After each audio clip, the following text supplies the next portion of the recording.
G'day humans, what's good work? Chris Funder here for another edition of Wrestling Hostile, this time with Fruity Alex, live and in living colour.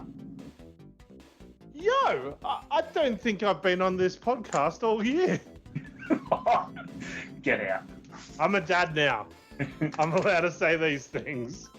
Mrs. came home the other day and said, this person I work with, she's given me this mango for you. And I was like, oh, okay, cool. I just ate it just before I went online and sent her a message saying, can you tell her that mango made this man go to Flavortown? And then she replied with, oh, your jokes are getting so much worse now that you're a dad. Yeah. Oh, well, could be worse. Speaking of family things, is coming up to the end of January and Australia Day, and politics aside, a lot of people have barbecues and whatnot, and we had a family barbecue the other week, and I hurt myself, and that's all I really want to say on the podcast, but we are here. Oh, Jesus. Yeah. Oh. I'm accident prone. We all know this. Man. It's okay, humans. I didn't do it. I promise. He didn't walk into a door. It wasn't me. Yeah. Whatever you reckon. Anywho, it's been a while since we talked, and for the 89th time, Creed. Yep. Why was JR so salty at Creed during that Raw? I don't know, but I'm guessing. Well, that was during that time where they played that video package like every episode. I'm sure JR was just fucking sick of it.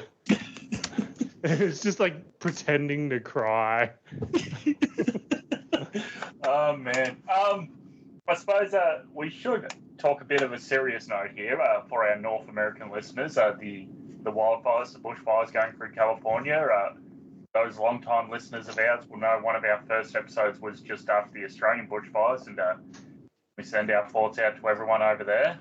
Yeah, for sure. I remember seeing that there was actually a scare with Melina for a bit.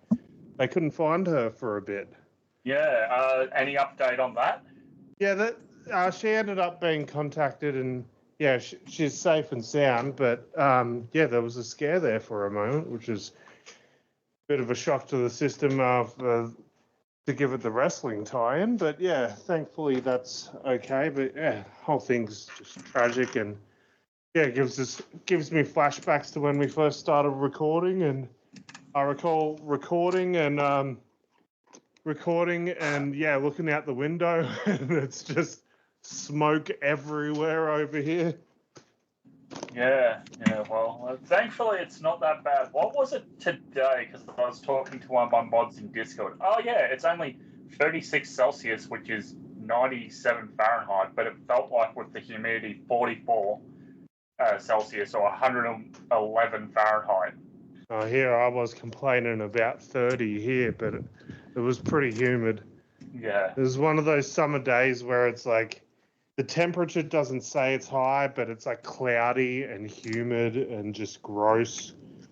Yeah, it was not pleasant.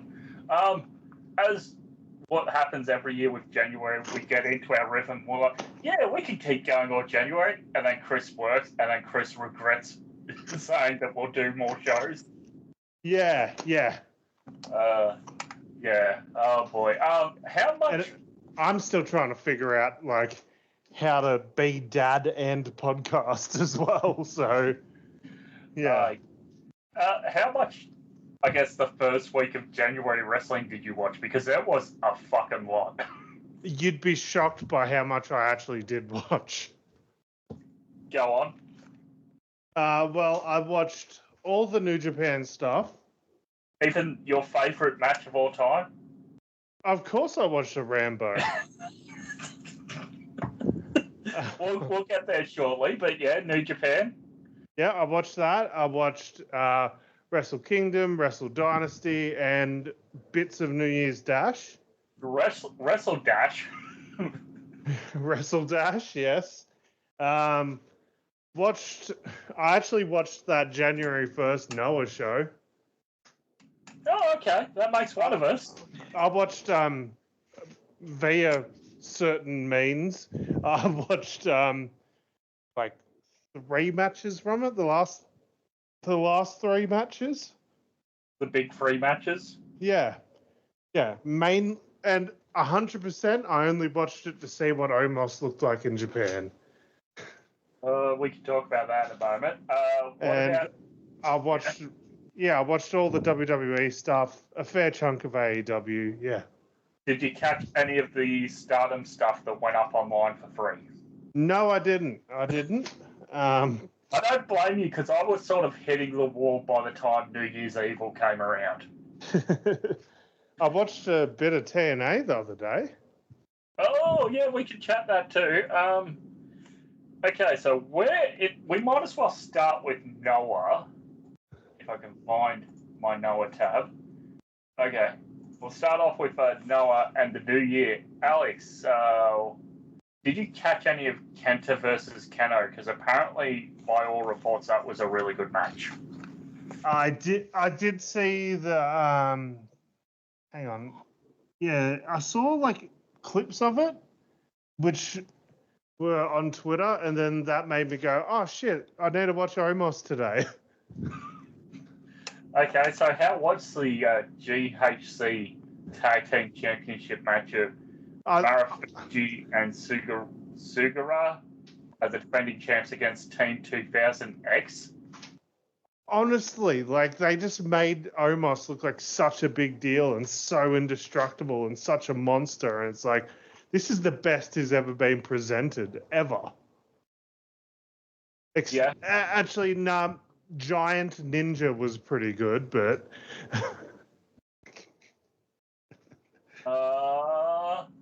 comedy-wise, yes, but as serious wrestler, no.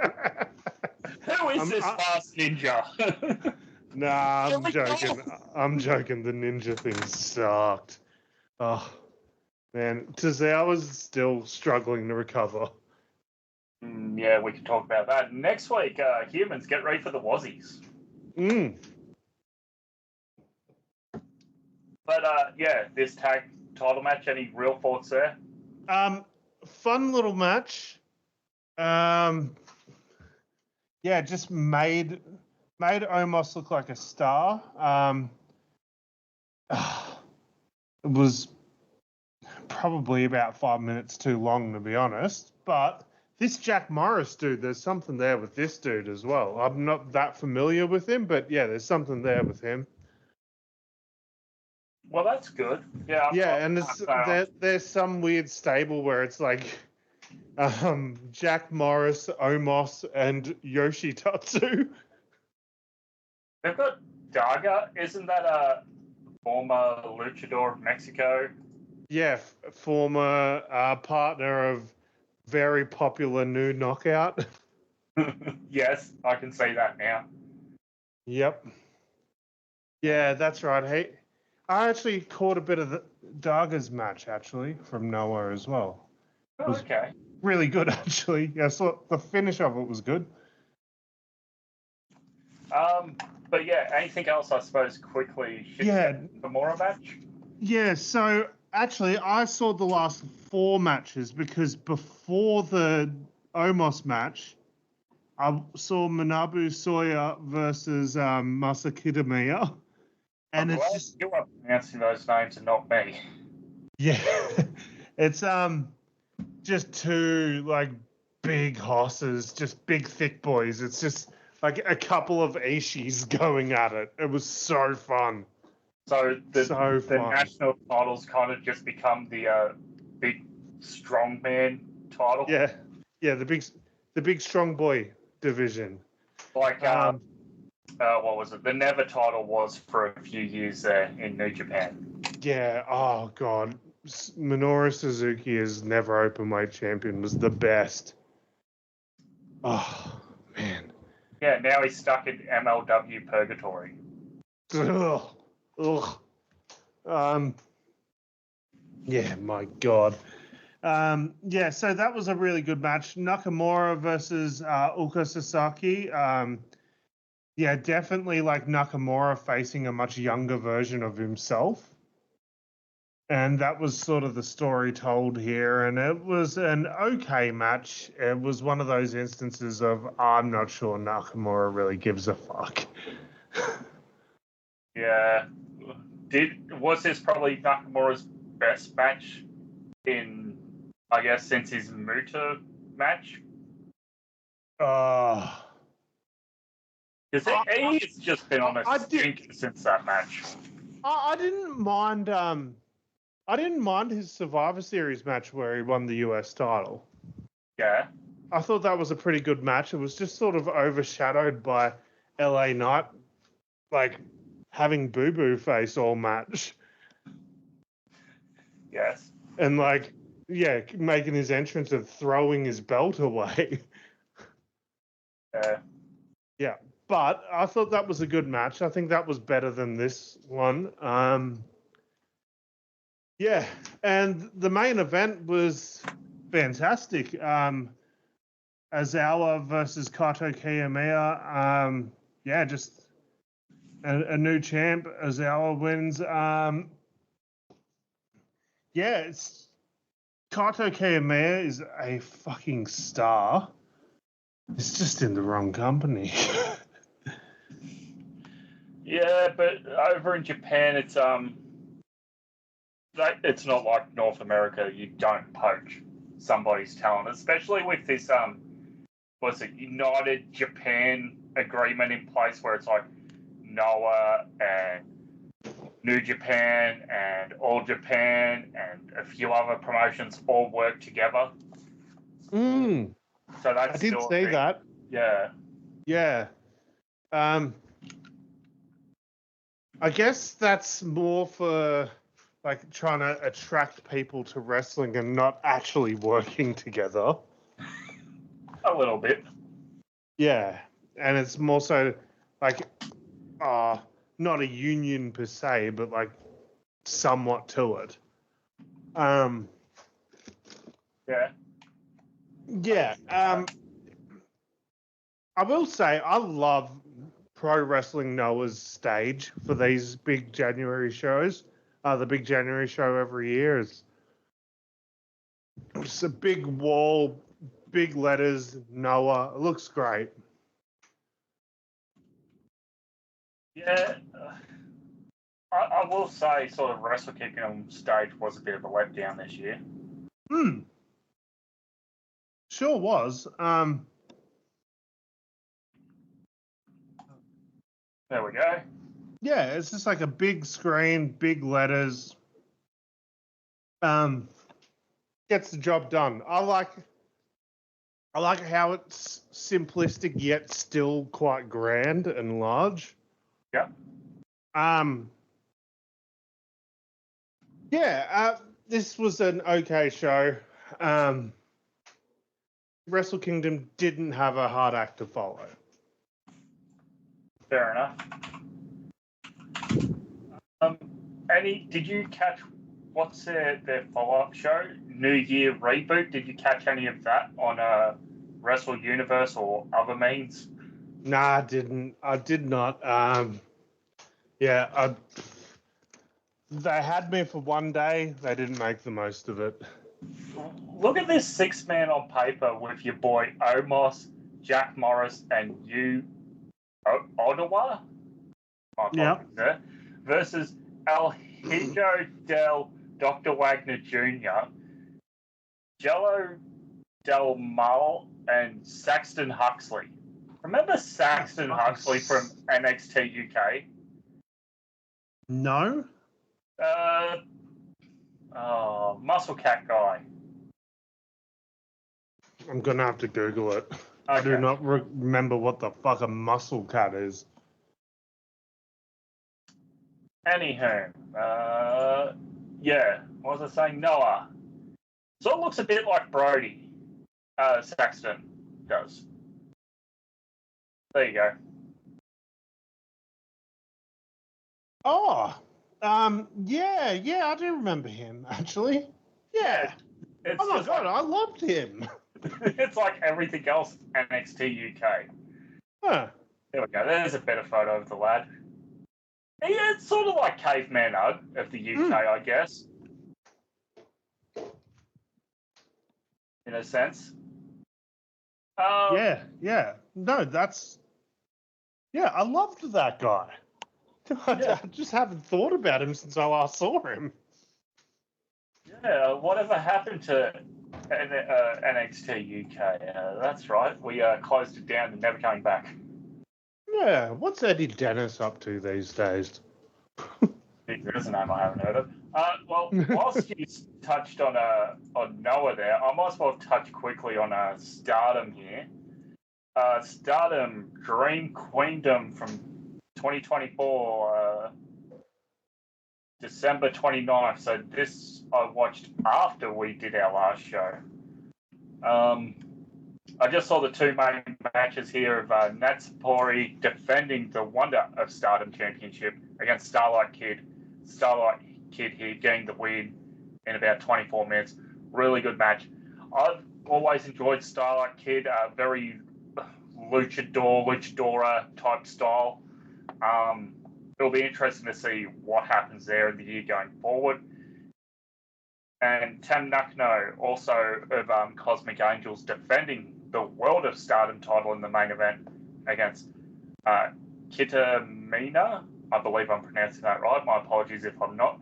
Going 21-29, and another new champion. So the two main titles in Stardom both change hands on this night. Wowzers. Yeah, so it's definitely setting up for Stardom New Year Dream, which I did watch a little bit of. The main match here I did want to touch on, because there was a YouTube streamed pre-show portion, and then the rest was on Japanese TV and probably on Stardom World by now, but I didn't go and watch the rest of it. Athena and Falca, this is 2 nights before the Wrestle Dynasty show, taking on Mina Shirakawa and Tay Mello in Tay Mello's return. That's right, and she has a bit of a different look, and I saw some clips of it, and she looked really good in the ring from what I saw. Yeah, I thought for her return match after so long off, she did really well. The worst part about Tay, I'd say, would be Mina trying to get her to dance to Mina's music for the entrance, and Tay sort of just, no, I don't want to. Okay, I will. But she did fine for a return match in, what are we going to say, a year and a half roughly off? Maybe longer? Yeah, and it's overseas in Japan. I thought this was really good. Athena here doing really good, and she's the one to pick up the pinfall victory here over Tay. So Athena still undefeated going into Wrestle Dynasty. Anyone who's sort of a fan of your cruiserweight, high-fly, X-Division style matches, the last show on the YouTube free event portion was a high-speed match. Just a lot of fun. They do this sort of like a free-weight dance where people get eliminated at different points. But yeah, I thought that was pretty fun just to catch a little bit of Stardom on this big weekend. Where do you want to go next, mate? We've got WWE, we've got New Japan, we've got TNA, and we got some AEW. I think we touch on New Japan first. Okay. So New Japan, Wrestle Kingdom 19 in Tokyo Dome. 5, night 1. I assume you are watching the English feed for both nights? Yes. Yeah, I can see the stage, which I have brought up now on the share. Doesn't look that grand compared to the Noah one, does it? No, it doesn't.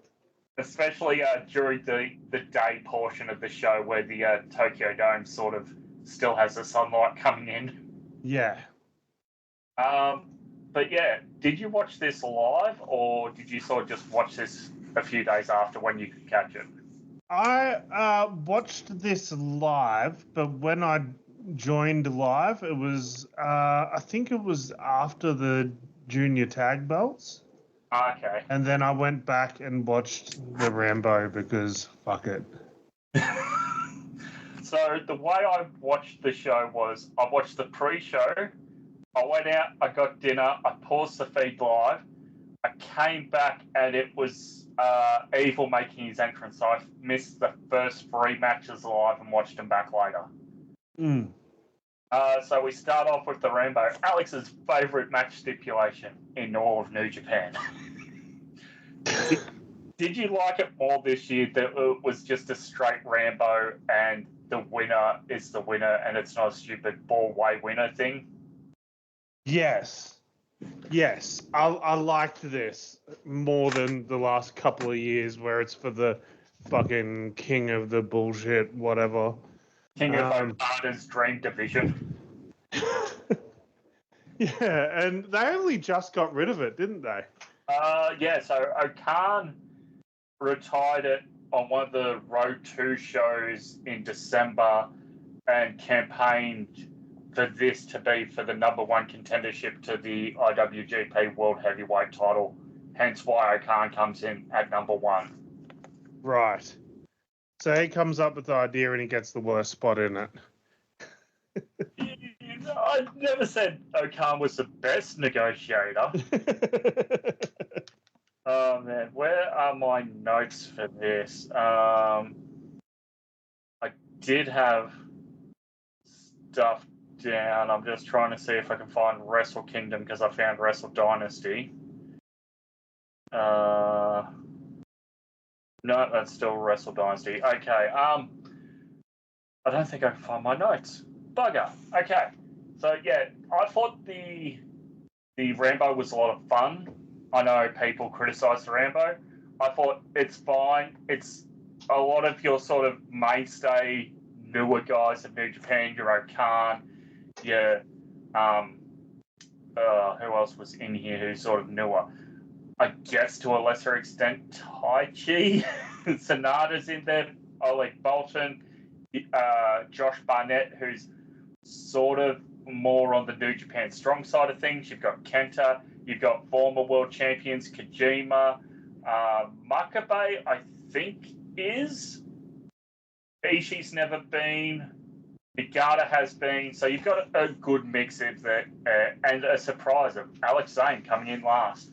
Was there anything during this match that really caught your attention during the Rambo itself before the final 2? I think I'm finally at the point now where it's like,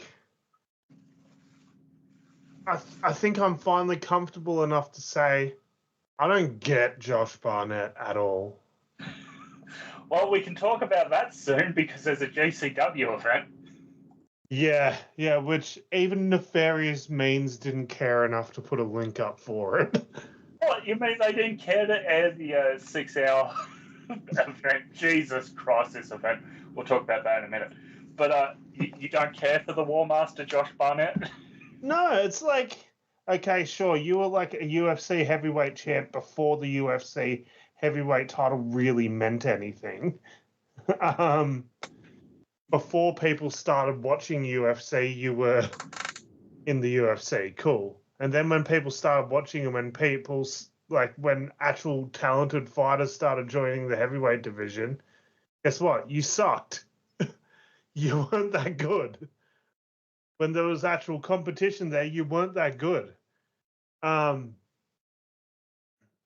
And now he's just making this whole like career for himself in wrestling as being like this ultra badass that no one can beat. And it's like, mate, could you at least like try to look like a badass instead of having like, you know, like I don't look like a badass. I've got a gut. I've got man boobs, but I don't get my shirt off for a living. I mean, I could. I could, yeah. There's a market for everyone in this day and age, but like Josh Barnett, like yeah, he just looks like shit. His matches are just roll around on the ground, which I get that's his gimmick, but it's like it doesn't translate that well to wrestling, to pro wrestling. Oh, I think. Like, all he's really got going is that he's tall and that he used to fight in the UFC and he's a former UFC champion. Him and Brock never touched gloves in the UFC, did they? No. Brock would have... When's fucking Brock wipe the going in? floor Like with it. 04, 05? No, I think Brock was like, 06, 07 sort of thing. Oh, yeah, because of the New Japan run, yeah. Yeah, it might have even been later than that. And Barnett's sort of mostly done by then. Yeah, okay. I think Brock was like 09, actually. Yeah. Did you care for Kenta's tribute to the Director of Authority in Impact Wrestling with his entrance? Oh, I loved it. Kent is just such a weird guy. He's not exactly all there, and I kind of love it. He just does weird shit for no reason sometimes. There was that time where, 4 or 5 years ago, it was in one of the G1s, and he was cutting these promos, which, in Japanese just kind of sounded really really menacing and stuff. But then it wasn't until after the tournament that I saw a thing of all of his post-match promos, and they were translated to English, and it was just basically him flirting with the cameraman, but in a really angry voice, and just being like, "Where were you? I needed you. I lost tonight because I didn't have you on the apron. I missed you." Okay, that's probably more than enough time we've given to this Rambo. Final two is Okan and Goto. And you know what's going to happen in the Tokyo Dome. It is Goto time, because Goto is your number one contender to the World Heavyweight Championship in 2025. Why the fuck didn't they pull the trigger on Okan? Because Okan was going to win the tag titles the next night. Duh! Yeah, we'll get there. Yeah, you had me a bit confused there for a second. I was like, did he? He should have. Okay. Junior heavyweight tag team title match of defending champs are Intergalactic Jetsons, that's Kevin Knight and Kushida. Kushida now reportedly finished up with TNA Wrestling. Bullet Club War Dog challenges of Clark Connors and Drilla Maloney. English commentary mentioning that these guys weigh just under the 100 kilo weight limit. I'm like, really? They don't look it. Drilla Maloney's massive. Yes. Maybe combined they weigh under 200. Katch 2-2 for Anisco Kira and TJP, and TMDK's own Ichiban Sweet Boys of Fujita and Robbie Eagles. I don't know who got busted open at one point, but Robbie's covered in blood, and TJP and Fujita has blood, and yeah, it's just your typical plunder ladder match. I mean, this was fun. This was the match where I was like, oh, who is this Drilla Maloney fella? I think I like him now. I think he's going to be a boy. Get in my stable.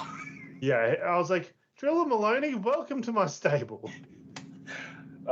We can discuss that later of who you would release back to the paddock. But yeah, Drilla Maloney's certainly stepped up. Oh, who was it last year? They got injured in that 5-on-5 dog cage match thing that they did, and had to retire early from Bullet Club War Dogs.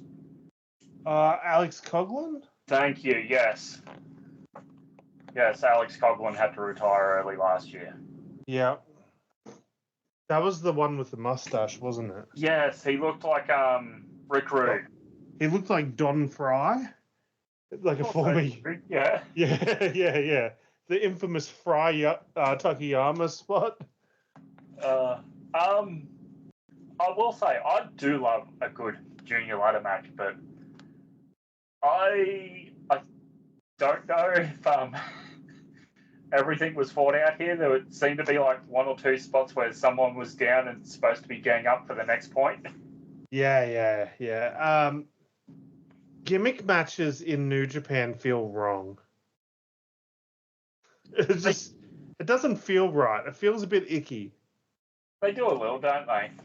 Yeah. It's like, that's not what New Japan's all about. Like, ladder matches in New Japan, that's such a North American thing, like ladder matches. Ugh. Just doesn't feel right. No, it doesn't. But Like, you know what does feel multi-man right? matches in New Japan were like a pretty like rare thing until like recent years. Like, I remember there was just a point in time where they rarely did like triple threats or fatal four ways or anything like that. Thank you, Harold May. Yeah. I'm going to westernize New Japan for a new audience. Yeah, let's see how that plays in. You know what is good about this match? Our boy, Robbie Eagles. Fuck yeah.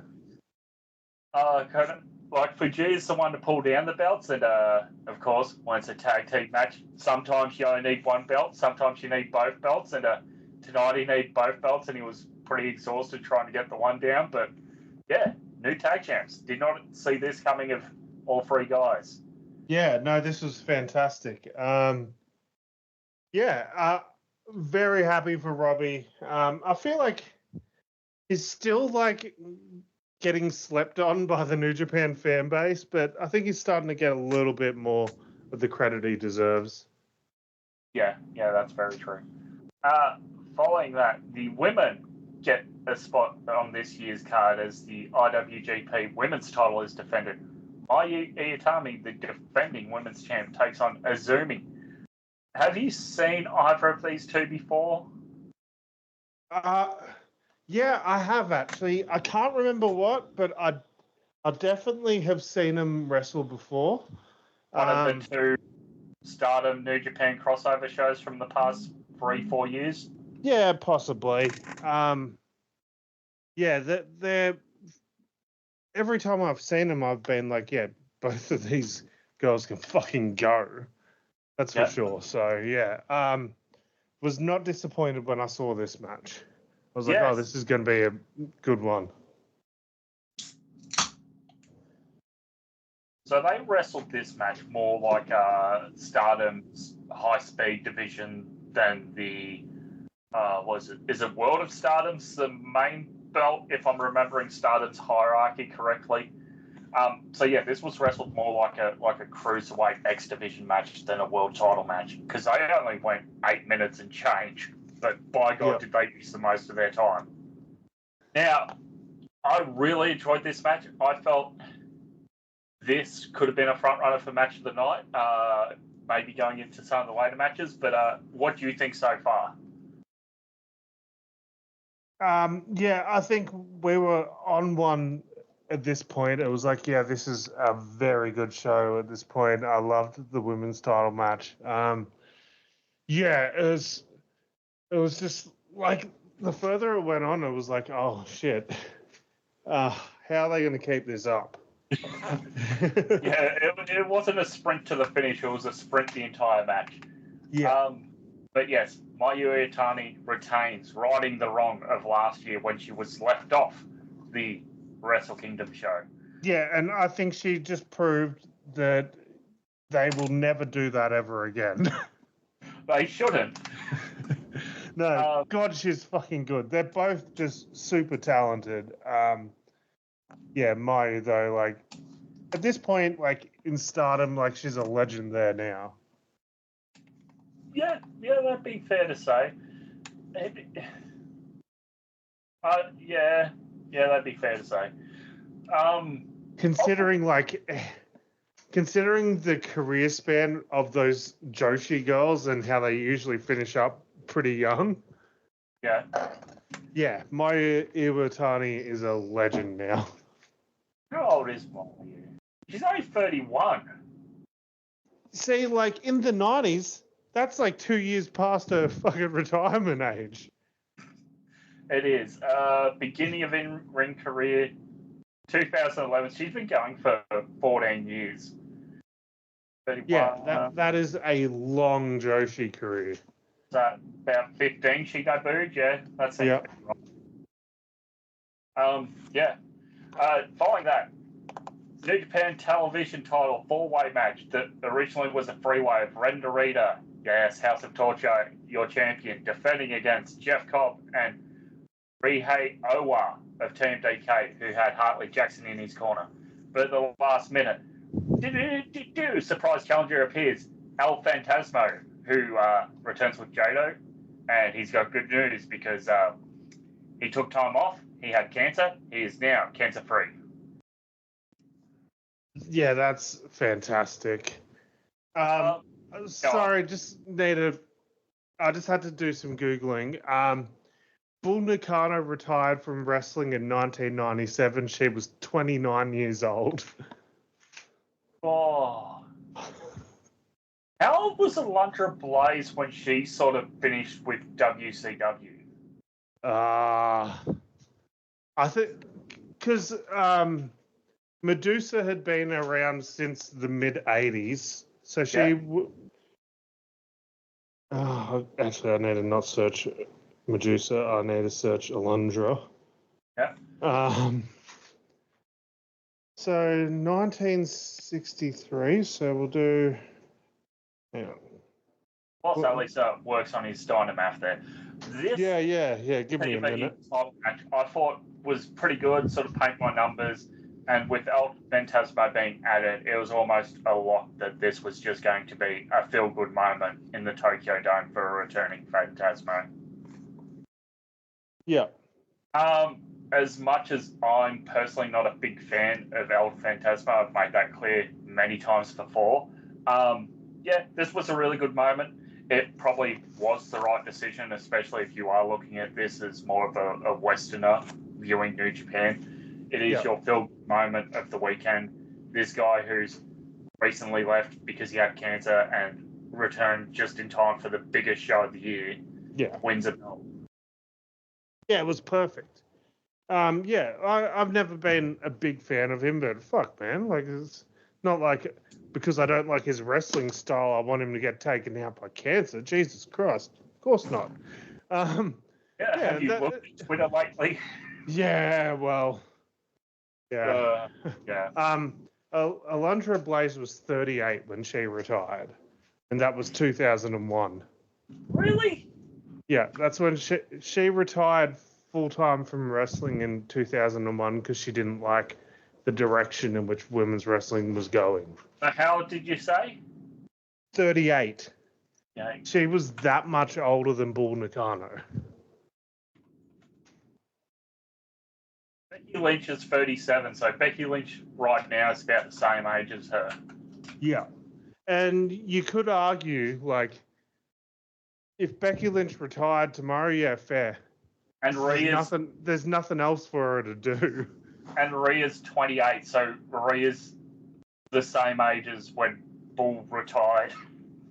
Here's the thing, like I find that with the women's careers, they tend to get through like a long career a lot quicker than a man does. So like the amount of accomplishments Rhea has at 28 is more than like most men have at like 38.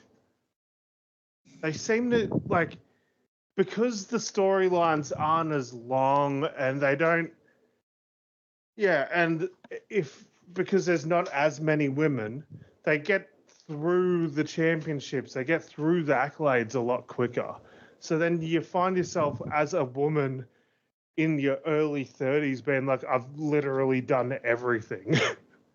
I think it's two-part. It's, of course, outside family matters are always going to play a part in some people's decisions.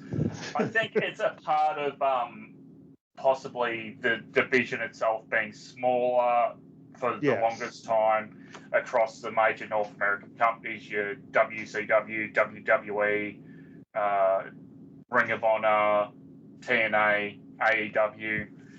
And I guess for the longest time, there was a lot less accolades for the women. So like Trish Stratus, during her time, what was there for her to do? There was nothing for her to do except win the women's title a bunch of times. It's her Not her. It's China who's won the IC title, and I think it's Jacqueline who won the Cruiserweight title at WCW. Yeah. So did Alundra Blaze as well, actually. Ah, okay. Yeah, but, they both did. Enough women's wrestling talk aside. Yeah. Because next is your House of Torture Lumberjack Death match as Evil challenges Hiroshi Tanahashi, who's put both his hair and his career on the line tonight. Did you enjoy your yearly dose of Dick to Go? No.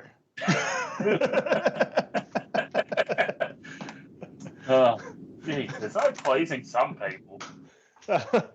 I was definitely very pleased by the end of this. So we've got two massive wrestlers who've always been compared to one another. Tanahashi, the superhero of New Japan. Yes. John Cena, going with this. the superhero of WWE. Yep. Who has the better retirement tour? I mean, we've only seen one match so far. Well, one prominent match, I should say. I mean, at this point, Cena's only come out and done a promo.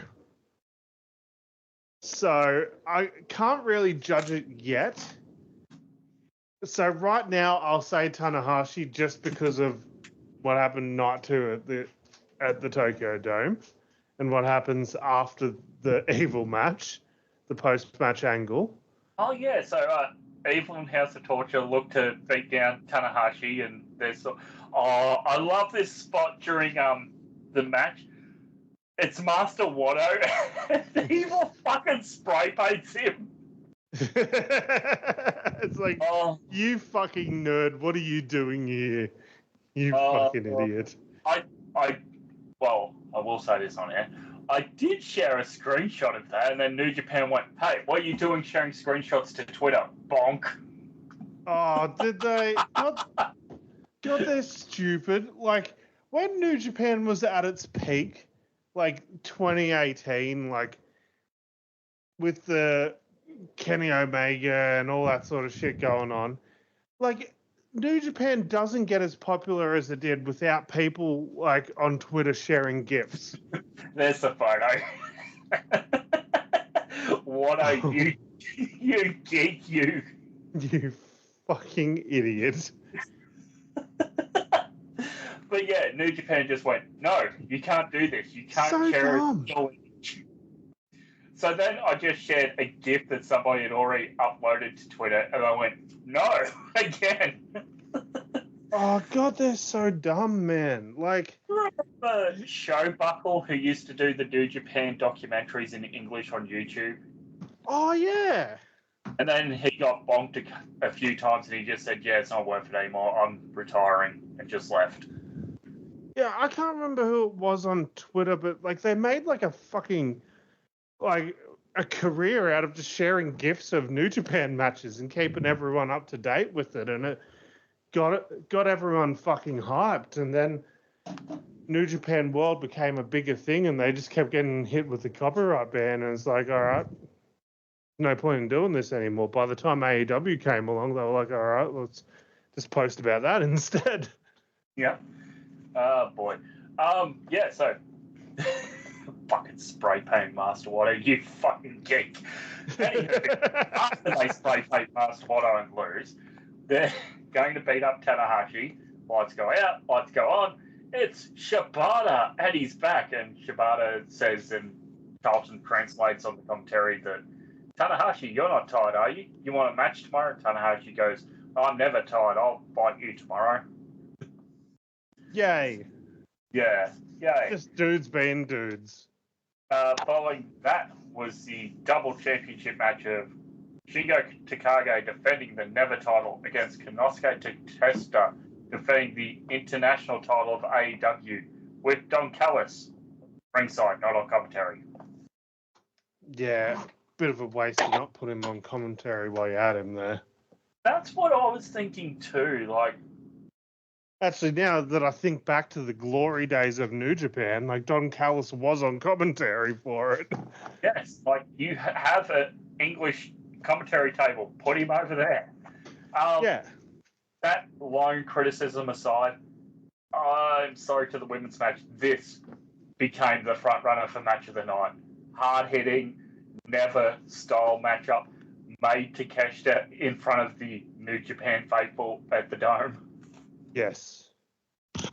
Yes, this is a DDT guy in all essence. Like, yeah, getting pushed hard in the Tokyo Dome. It's pretty crazy if you think about the history of Japanese wrestling there. Where did DDT do Peter Pan that year and they did the balcony dive and they got banned from one of the famous venues in Japan? Oh, I don't remember. Neither do I off the top of my head, but you just reminded me of DDT. So Konosuke Takeshita here, winning, becoming double champ, and he'll face Ishii tomorrow night. So, fantastic. No rest there. Following match I was fucking hyped for. Suzuki-gun explodes on the biggest stage of them all, brother. Oh, no. We have Doki of just 4 guys defending junior heavyweight champion, taking on El Desperado, his former brother. If you remember their history, El Desperado was supposed to take part in the Super Juniors one year, but got injured and said, I have my replacement here from Mexico, Doki. Oh, that's right. I forgot about that. and that got a standing ovation. Speaking of standing ovations, we'll talk about that when we talk WWE. Oh, yeah, I've got 2 barrels loaded tonight. Anywho, it helps. So, Doki's always been little brother to Desperado, and they have this match. Despy comes out, Doki comes out, big championship entrance in the Dome. It is finally Doki's time. Bell rings. We're going a mile a minute. El Desperado, suicide dive to the outside. Sort of lands a bit rough, gets up, stretches himself, keeps going. Doki pushes Despy to the outside near the timekeeper's area. Runs up the corner, does a seated senton, puts his arm down to brace himself, and it's gone. I don't know the official injury. All I can say is he broke his arm. The ref calls off the match. You can hear Doki scream. Desperado slaps the mats. Despy's music plays, and Despy is new champion. Yeah. Do we have any update on this? Not that I've seen officially of Doki. Yeah, because, see, like, I hadn't watched New Japan in a bit. The last I saw New Japan, the last I saw of Doki, it was a bit of a joke, you know? Yeah, they've done really well the past 6 months, like, making him a new start in the junior division. And sort of one of the standouts of just 4 guys that has Tucker, and after Sonata left, and Sonata's a fucking jobber in the Rambo. Yeah, so, like, who's the leader of just 4 guys then? Like, who would you say? Because are we at the point where... Hey? There is no leader again. Would you say, like, the biggest star in that group is Doki now? Yeah, even though it's just 2 guys at the moment because 2 of the other guys are injured.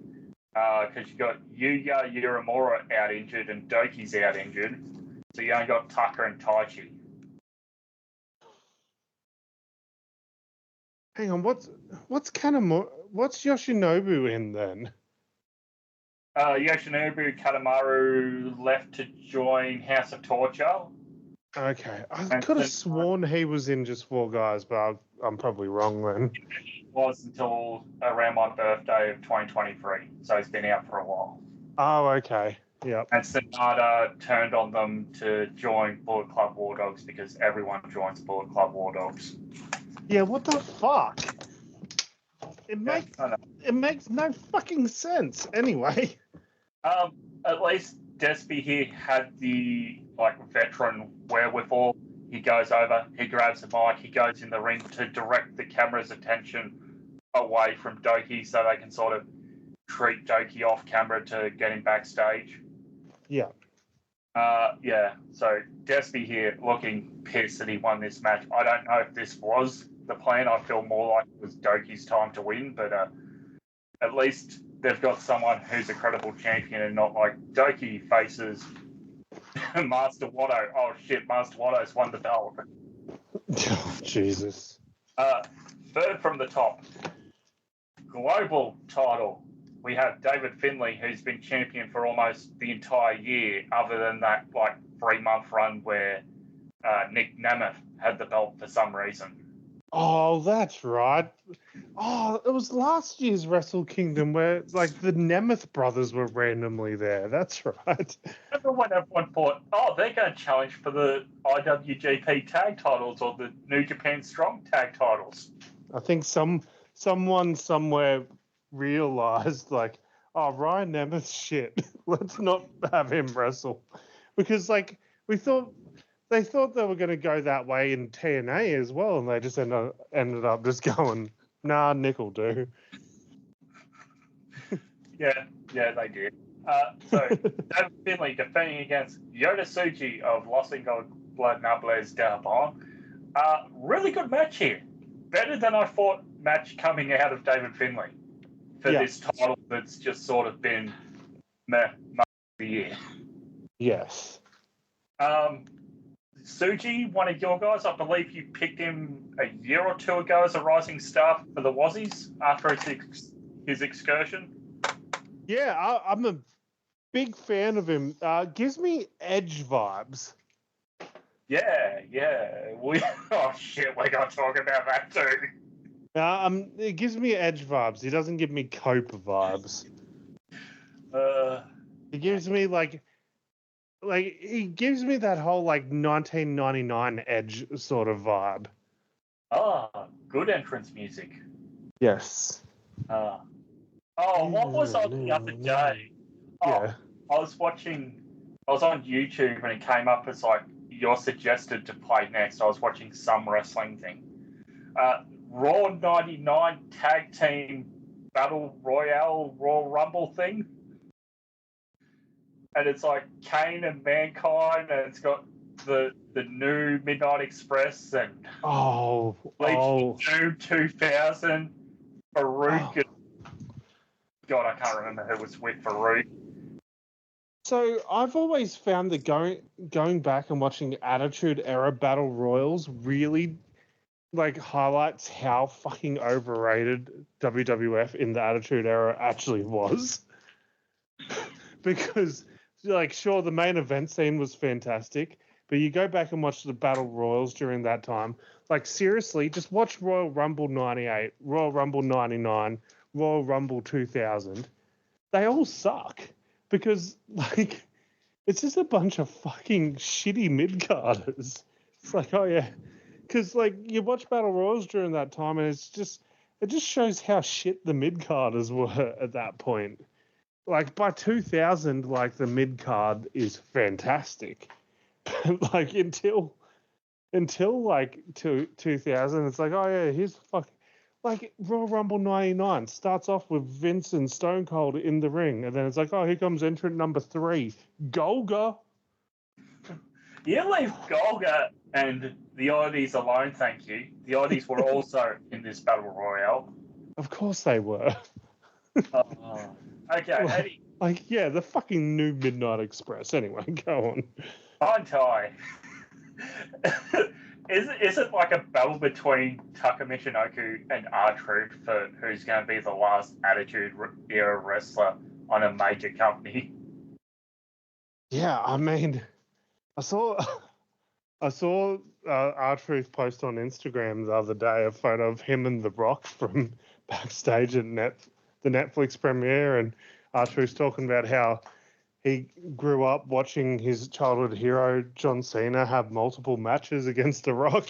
And it's like, motherfucker. You guys were working together in 2001. He's so good. But yeah, Tsuji here, getting the win over David Finlay. So hopefully a new direction for this global title. Also, there is something about a white title on someone who wears a lot of red just looks so right in New Japan. Yes. Yeah, it does give that vibe, doesn't it? I was about to say the same thing. Co-main event here of Hiromu Takahashi. Did you see this thing I put in our I might have put it in our group chat, and Hiromu comes out as like some radioactive looking some Mr. Blobby. fucking Funko Pop looking motherfucker, yeah. Yeah, but at least he pulls off flamboyant over the top. Like Seth, it feels forced. Now that you mention it, is Seth just a rip-off of Hiromu? Holy shit. Yeah, kind of. Yeah, like, was Seth, like, watching New Japan one year and, like, oh, fuck, Hiromu Takahashi, I could do that. Yeah, I could be outlandish. Yeah. So it is the match that was supposed to happen in 2020, and then world events happened, and no wrestling. So it was supposed to be junior champ against world champ Naito, but it got delayed and kept getting delayed, and here we are now, 5 years later. Yeah, I remember being really hyped for it 5 years ago. How were you this month? I did not give two fucks because Naito's washed, man. Yeah, so, like, we all know Naito's knees have been a problem for him for a while. Charlton mentions on commentary it's also his eyes going. I don't know what degree it was. I didn't note it down. I don't know if it's something like macular degeneration where he's eventually going to go blind. But he did mention he does have a vision problem. He's had 3 surgeries on the right eye, and the doctors advised him not getting any more, so then he got surgery on his left eye. Jesus. Okay, I wasn't aware of that. Yeah, so this is something I had no idea, and I've never really heard anyone report about Naito's eyes until this night where Charlton was on English commentary, and we can talk more about that tomorrow. Yeah, I was going to say, we could have a bit of a chat about Chris Charlton at some point. Yeah. So, yeah, I thought the match itself was fine. I didn't really have high expectations because this is Naito 5 years after he finally got that crowning moment in the Tokyo Dome where he was already banged up enough. I thought it was a fine match. It's Naito said he only ever wants to do this match once, so it makes sense to, if you are going to hold it off, to do it at the Dome. Yeah, I like the story here at the beginning. Naito calls for the fist, the LIJ fist bump to start the match. Hiromu doesn't do it. And then in the post-match, Naito, after getting this win here, yes, we all know about Destino. He gets the win. He puts out the fist. Hiromu's on the mat. He's just sort of lying there. He pulls himself up on Naito, and you're sort of unsure about what Hiromu's going to do. And then he does the LIJ fist as well. Yeah. This was a really good chance to do something special here, and they didn't do it. To pass the torch to Hiromu? Yep. I was thinking that too, because if what Charlton said about Naito is true, because that's the only source I've seen say that as well. I just want to put that out there. Yes. I haven't seen any wrestling journalist report that without citing Charlton saying it on commentary. If you only have so little time left with Naito, you should have put Hiromu over. Yes. And especially if, like, the whole thing is that this match is never going to happen again. I feel like you could have made a fucking star here. Yeah. Main event time, and by this point I was going, okay, we're going a bit long here. New Japan World Heavyweight title match of Zack Sabre Jr. defending against Shota Umino. Hang on, before this match you said we're going a bit long here. Are we? Yeah. Yeah, I mean, we are. It's just like, oh, this match is pretty long too. Yes, it was. Shota shows up on a pink motorcycle and has his paper belts that children gave him at I forget what event it was, but in the lead up to this match. Yeah, I saw that, and I saw, who was it that was ripping him up? Oh, that's the next night. Was that the next night? That's the next night, yeah. Yeah. Oh, so good. So So good. And some of those kids made some really good ones too. yes. This I didn't feel was Tokyo Dome worthy, as did a lot of people, as did the Japanese fans in attendance. As going on halfway through this match, there is audible laughter at Shooter. So what I was going to say is, you know who this version of Shota Umino reminds me of? Is it Dean Ambrose? No, it reminds me of Tetsuya Naito before the excursion. Okay. Oh, okay. So to bring up Showbuckle again, the only time I've seen somebody audibly laughed at, because Shota's also been calling himself the top star, but I forget the word for it in Japanese. It's something like Shutawa. I am completely butchering that word. My apologies. Like he calls himself the top star, Naito. It's a famous promo when he's still Stardust Genius trying to face the ace Hiroshi Tanahashi going into the Tokyo Dome. It might even be the year of the fan vote where Nakamura headlines with the IWGP Intercontinental title. Mm-hmm. And he calls himself the top star, and he gets laughed at a Korakuen Hall show. Yeah. Yeah.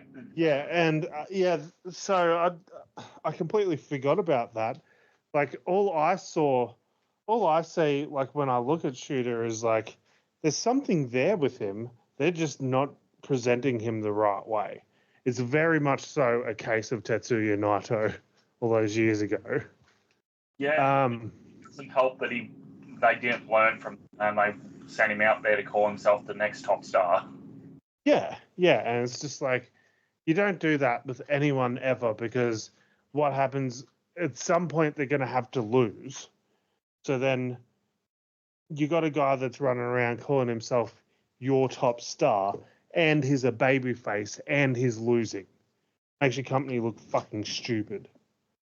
Yeah, I thought this was not a good match, and no. Zach works over because Zach's known for like sort of limb locks targeting certain areas. He targets Shota's legs for a long time, and then around the 35th minute mark, Shota's running around fine on him despite selling him and not being able to walk before, and screaming at his father Red Shoes to not call off this match. This went 43 minutes and 44 seconds. This is, I think, the second longest January 4th Tokyo Dome New Japan match in history. Yeah, was that Jay White one, wasn't it? Yes. Do you want me to try to find it? Was that Jay White Kota Ibushi? You know what? I believe it is. Give me a second here. Any other thoughts you have on Wrestle Kingdom 19? It was a good pre-show for night 2. I thought, other than the main event, I thought this was a really good show, like at least in the ring. Like, the Rambo is what it is. Tanahashi's getting older. Naito's getting older. Like, other than the main event, and like, look, the Doki Desperado injury, I just sort of don't class that in my overall rankings because it's an injury. I don't really like to do that. The 5 minutes we got was fucking amazing, but you're doing fast-paced, high-risk for 5 minutes, and sometimes you roll the dice and it comes up snake eyes.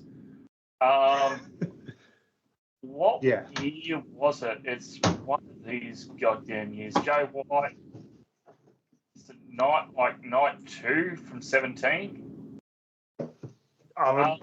I would think so, yeah. Keep going, Alex. You keep chatting there, and I'll try to find it, my friend. Oh, we might have... So like, I thought it was an okay show. Like, New Japan at the moment has very much so WCW vibes in the sense of the undercard being strong, but the further down the card you get, the worse the matches get. I found that match. It's from 2021 Night 2. So technically, this is still the longest January 4th match this Shota won. Kota Ibushi defeats Jay White for both heavyweight Intercontinental Championships 48:05. Yeah. But it was a really fucking good match, though. I think that's the difference here. This was not a good match. Yeah. Overall, I'd say 5 beers. I'll give it 5 as well. Actually, Okay. I'll give it 4.5, actually, because I know what we're going to talk about next, and it's better, so... Wrestle Dynasty or Dynasty, I don't know, as Chris Charlton opened the show. To start off a generational night for him. Look, I like Chris Charlton. I've never had a problem with the guy. The few interactions I've had with him on Twitter, he seems pretty nice. He does. I've interacted with him before too. And he does seem really nice, but for some reason, this show he decided like it was just going to be an internet IWC troll. We'll get to there, but at one point he complains about people going into business for themselves, despite him doing the very same thing on this broadcast. Like that's all he did this entire show. I will say right now, this commentary was very grating. I watched this in 3 sittings. Yeah. I also worked those days, but usually I can bang it out in one night. Yeah. Sittings. Fuck, it sucked, man. It fucking sucked. I think I should have just changed over to the Japanese commentary, and I would have just enjoyed the show a lot more. Yes, you would have. Kicking things off, pre-show match, Women's International Cup, where the winner can challenge for any championship from Ring of Honor, AEW, CMLL, or STARDOM, or the New Japan IWGP Strong Women's titles. So it is Athena representing Ring of Honor, Persephone from CMLL, my first time seeing her. Fucking amazing. Yes, book her for more of these crossover shows. Book her for AEW or Ring of Honor or something. Yeah, so I've heard that, Tony Khan's got his eye on her, so... But he also had his eye on Stephanie Vacker, and we saw how that turned out. Do you remember the tweet Mercedes put out the week after Stephanie got signed? Oh, what was it? Something along the lines of that she took credit for the match they nor was the way that Stephanie got signed. That's right, yeah. Also in this match, Willow Nightingale representing AEW, and Momo Watanabe, the Black Peach herself, representing the hate faction of STARDOM. What did you think, Alex? I thought this was all right. Don't like Athena being in this.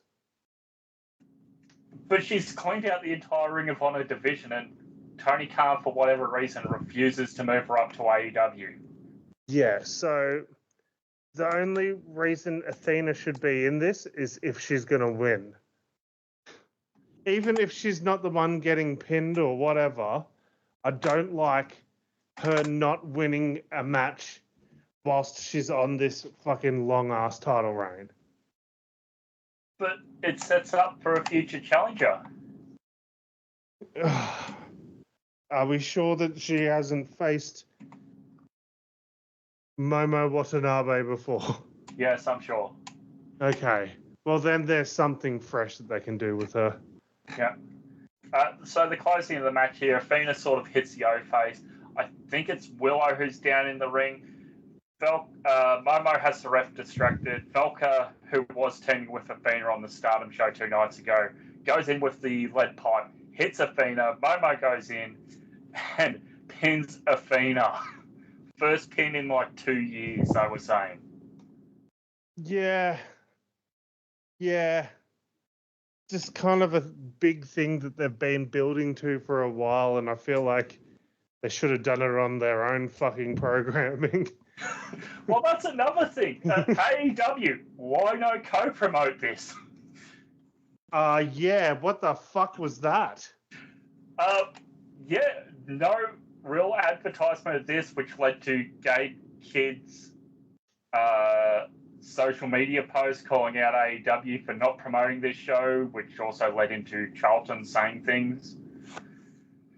Like, why would you agree to do a co-promote show and not send anyone? Yeah, it makes no fucking sense, but... Why would you book a stadium show in Australia and not advertise it? well, yeah, let's not even fucking start on that one. Jesus fucking We could Christ. close on that. Yeah. I'm of a different opinion than you. I enjoyed this. I like Momo. From what I've seen of her in Stardom over the past few years, I've really enjoyed her. So if they're going to build to what's the next AEW pay-per-view that they've been building up over these two pay-per-views? Revolution? Revolution, that's right. Yeah, they've had fucking that thing on the, like, stage, like, in that advertised spot for weeks now, and no fucking mention of Grand Slam. Yeah, since World's End, that's been the next pay-per-view, not Dynasty or Grand Slam. We can talk more about that when we talk AEW. So if they build to Momo coming in for Athena for that, maybe, I'd be down. Otherwise, why are you going to book hold this off until Forbidden Door in June? No, it's later in the year now. It's going to be August in London. Unreal. Or, was it Supercard of Honor, WrestleMania weekend? Fucking company, man. Yeah. Did you enjoy it? Don't get me wrong. Like, just because I don't like the booking of it, I did enjoy this match. Yeah. Did you enjoy the Sons of Texas? Sammy Guevara and Meow Meow Meow. It's Black Rain in the Tokyo Dome. Like, we are... fuck, we got to get a Black Rain run in AEW before he finishes up. Remember when he was blocking anyone who would tag him and mention Black Rain? That's right, yeah. Yeah, he's not happy about that part of his life, is he? Well, I guess personal problems aside, probably not. What's the other one, the WCW one he killed on arrival? That Seven. Seven. I'm not Sam, I'm Dustin or some. Oh, God, that promo haunts me. They take on House of Torture, Show and Kadamaru. Yeah, I mean, I could have given him better opponents, but this match wasn't that bad. I like the idea of Sammy Guevara in Japan. Well, that's what AEW should be doing, sending people over on excursions for that. Well, they did that with Anna Jay, didn't they, recently? Yeah, she went over to Stardom's... I can't remember the name of it. She was over for a bit, though, wasn't she? Yeah, she was over for like a month. Yeah, and I could do Super Juniors. I would like to see them do a similar thing with Tay Mello. Yes. Send Tay J over. Yeah, or not even just Tay J, just like have Tay go over there, and like AEW has their partnership with DDT as well, don't they? So yeah, there's still some connection there. Yeah, and I think like Sammy Guevara in DDT is actually a really good fit. Yeah, he would wrestle good in that style. Yeah, he would be fantastic in that style. But yeah, Sammy Guevara having a bit of an excursion in Japan would be good, and you know, Tay should go there as well. Yeah. Yeah. Yeah, I thought this was a fine pre-match. Nice moment for Dustin, though. I mentioned it was close to, I think, 30 years since he wrestled in the Dome with his father.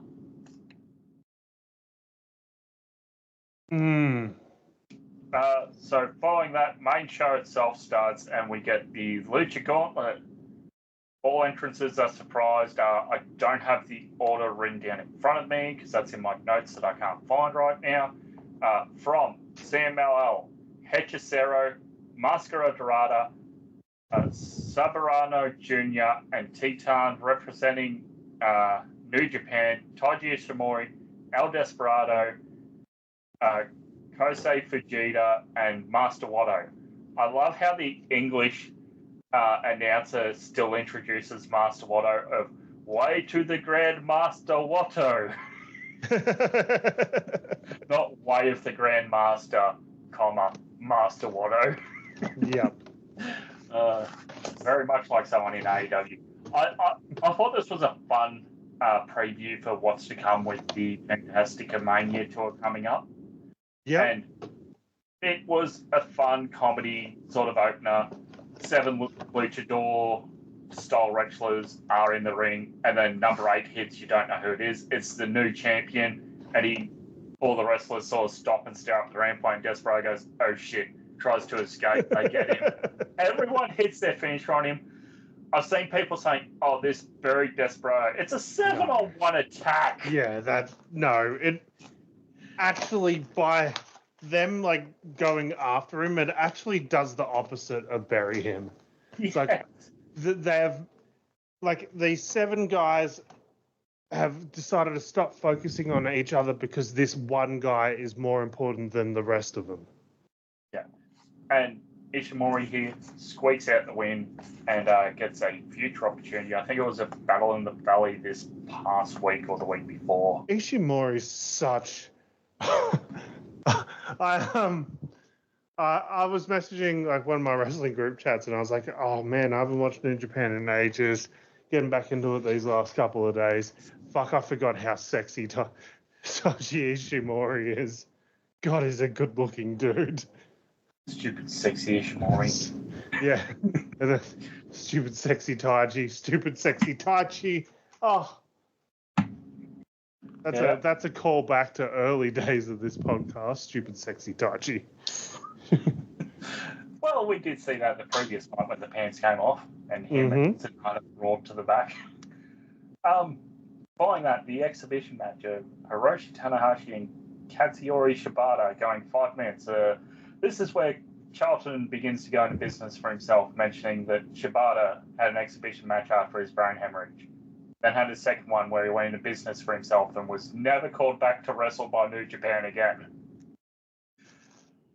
Oh, Chris, why? Yeah, what the fuck, man? Like, why do this though? It just makes your company look worse. Like from a business perspective, especially given the Western to Eastern culture is so different. I can understand New Japan's hesitation of putting Shibata back in a ring where it was their ring where he got so badly injured. I understand they only want him to do exhibition matches. I understand it's a very different culture. Maybe their doctors in Japan haven't cleared him, whereas the North American doctors have, and completely different health system in North America. Yeah, this was fine. It's basically the same as the first Shibata exhibition match. They just exchanged a lot more chops. Yeah. Following that, all the titles are on the line. It is New Japan Women's Strong Champion Mercedes Moné defending that title, not defending her TBS Women's title, against Mina Shirakawa, who's defending the Rev Pro Undisputed British Women's title that also comes with the Queen of Southside title for some reason, even though that company's been out of business for like 3 years. Oh, okay. Yep. Yeah. Basically, Southside Pro Wrestling was another promotion in England. Pandemic hit. Rev Pro acquired them, from my understanding, and merged the 2 titles, hence Undisputed British Women's Champion. Right. I thought this was a pretty good match. By the way, that took you like 20 seconds to explain. That was not explained properly on commentary at all. Yes, I know. I didn't realise this until after the fact, and I was digging around. Why the fuck did she take both belts from her? I thought this was a really good match. I thought this was one of Mina's better showings. The only problem is if I'm an AEW fan, in the space of a month, Mina's lost on TV to the AEW Women's World Champion for that title, and now the AEW TBS Women's Champion, not for that title, but she's also lost her 2 titles. Yeah. Yeah. So, yeah, Mercedes 4 belts. Look forward to seeing a lot more of that.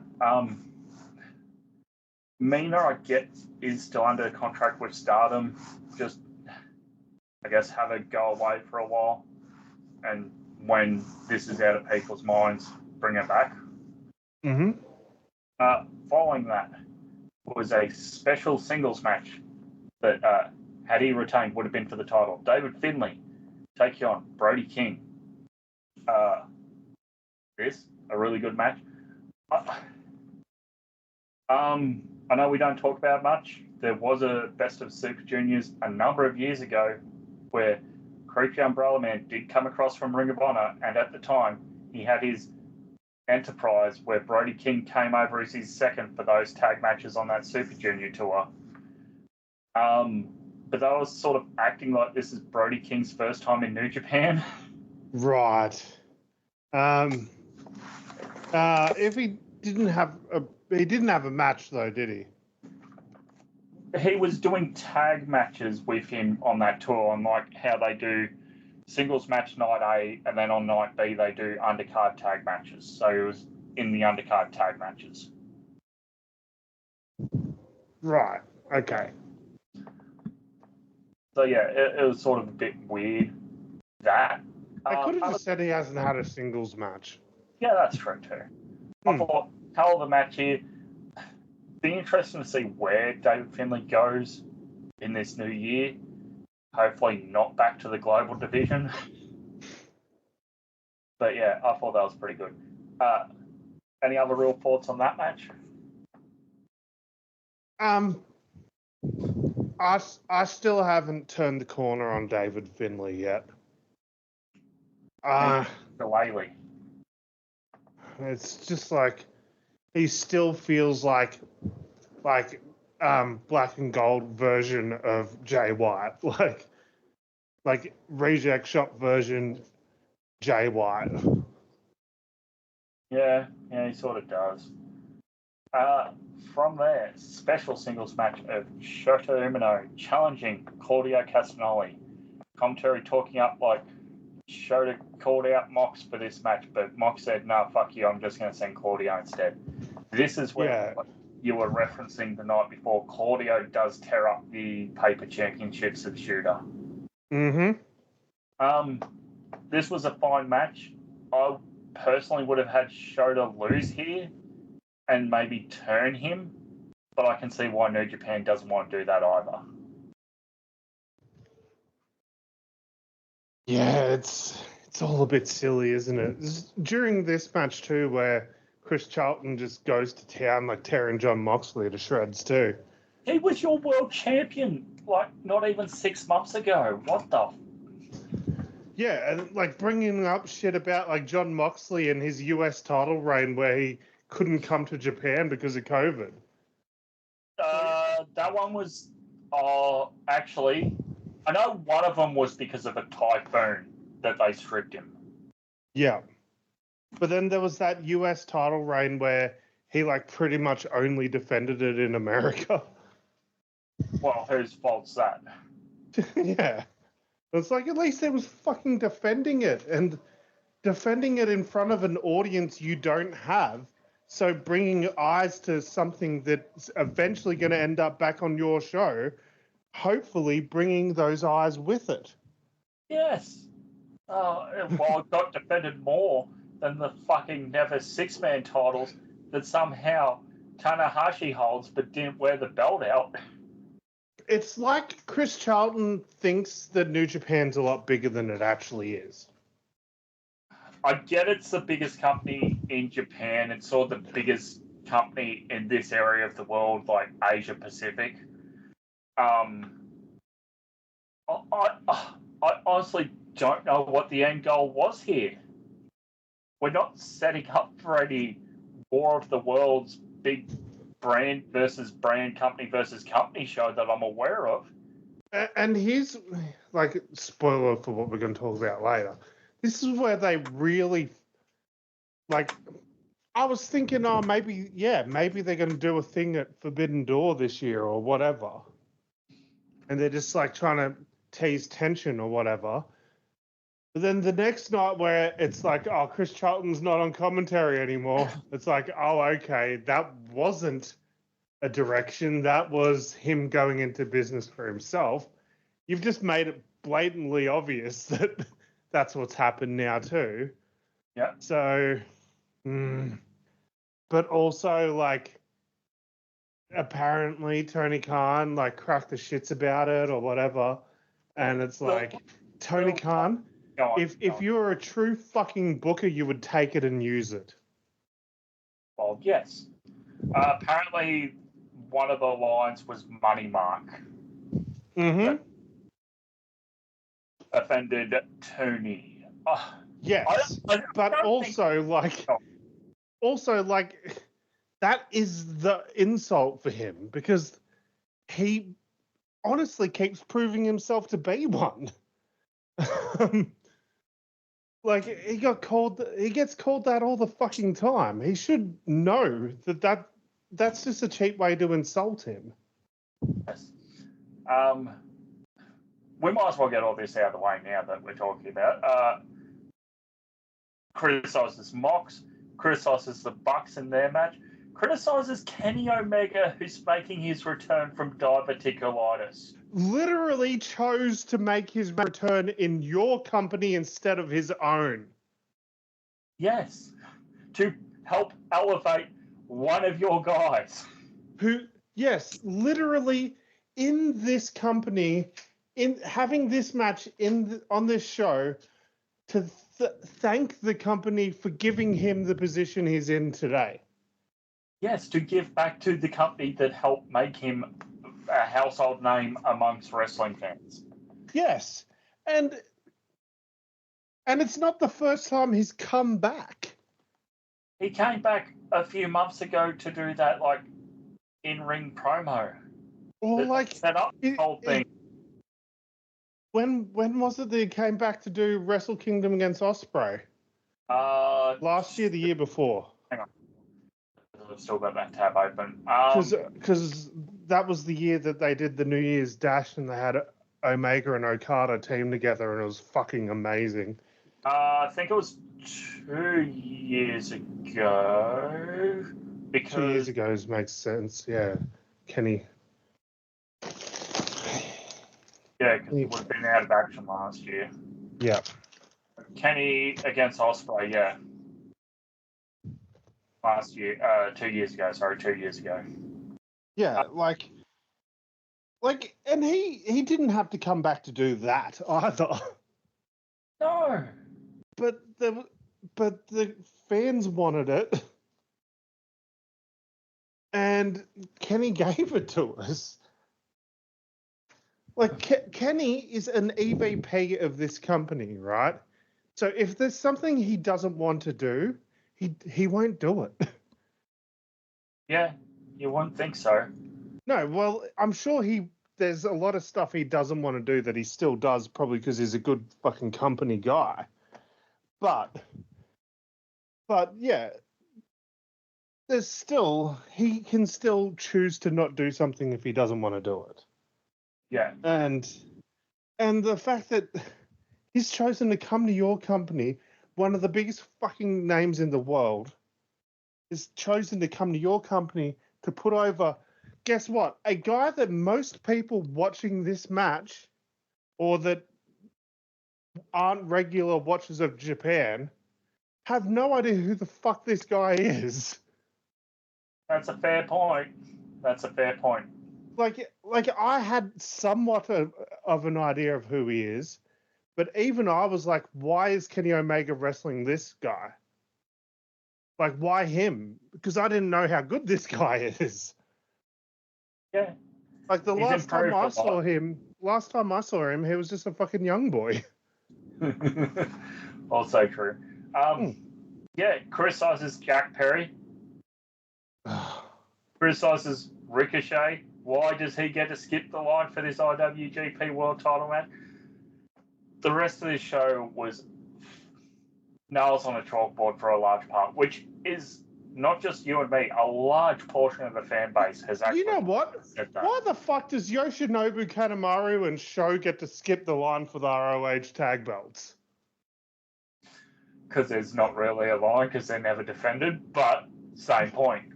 Right? It's not like they beat anyone from ROH for a shot at the ROH tag belts. So, put the belts on Vince. Mute fucking point.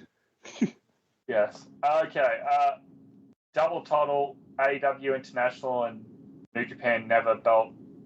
Takeshita defending against Ishimori. Good hard-hitting affair.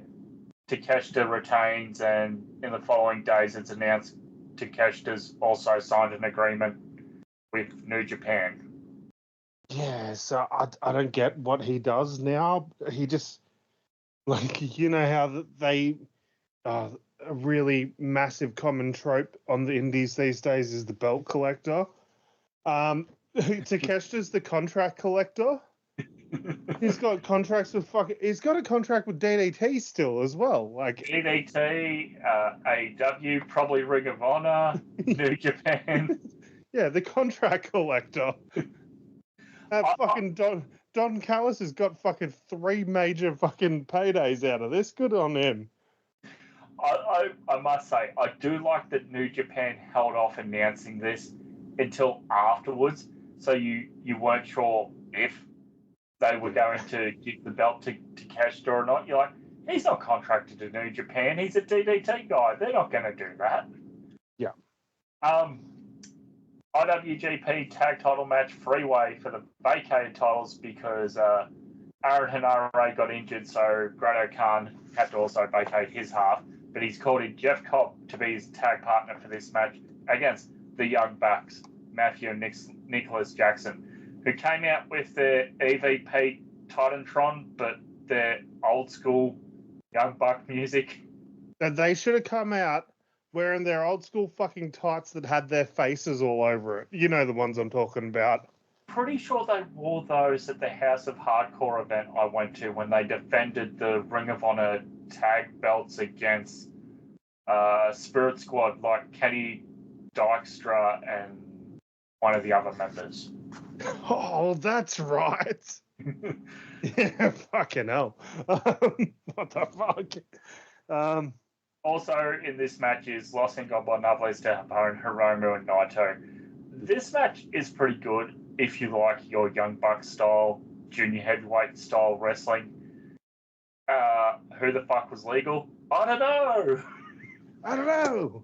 But yeah, it was a fine match.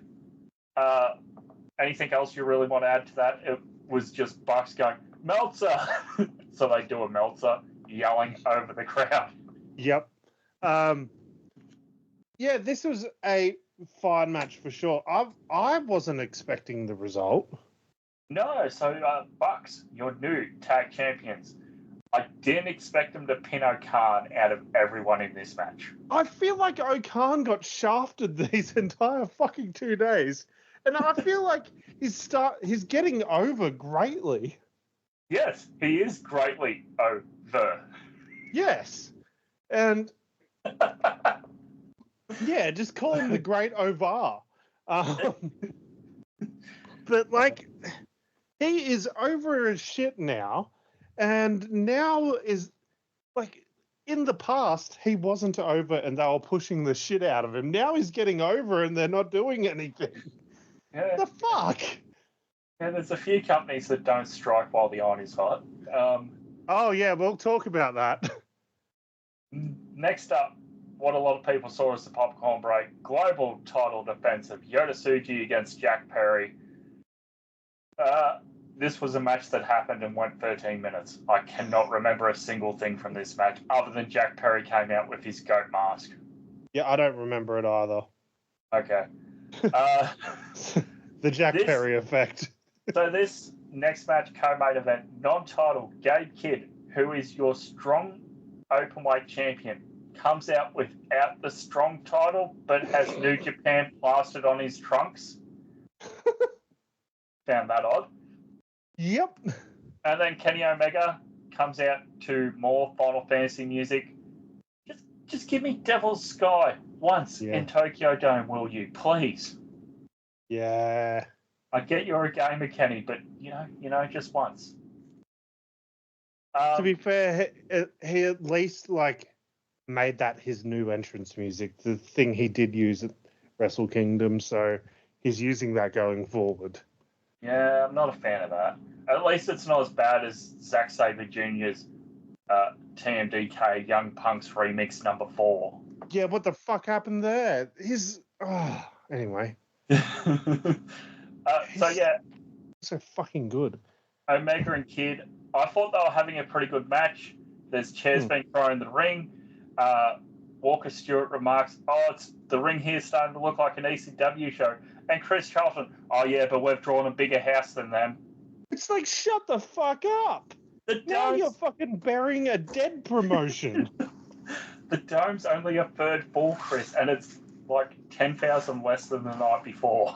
And here's the thing about it. Like, the more he says shit like that, it makes the company sound really insecure.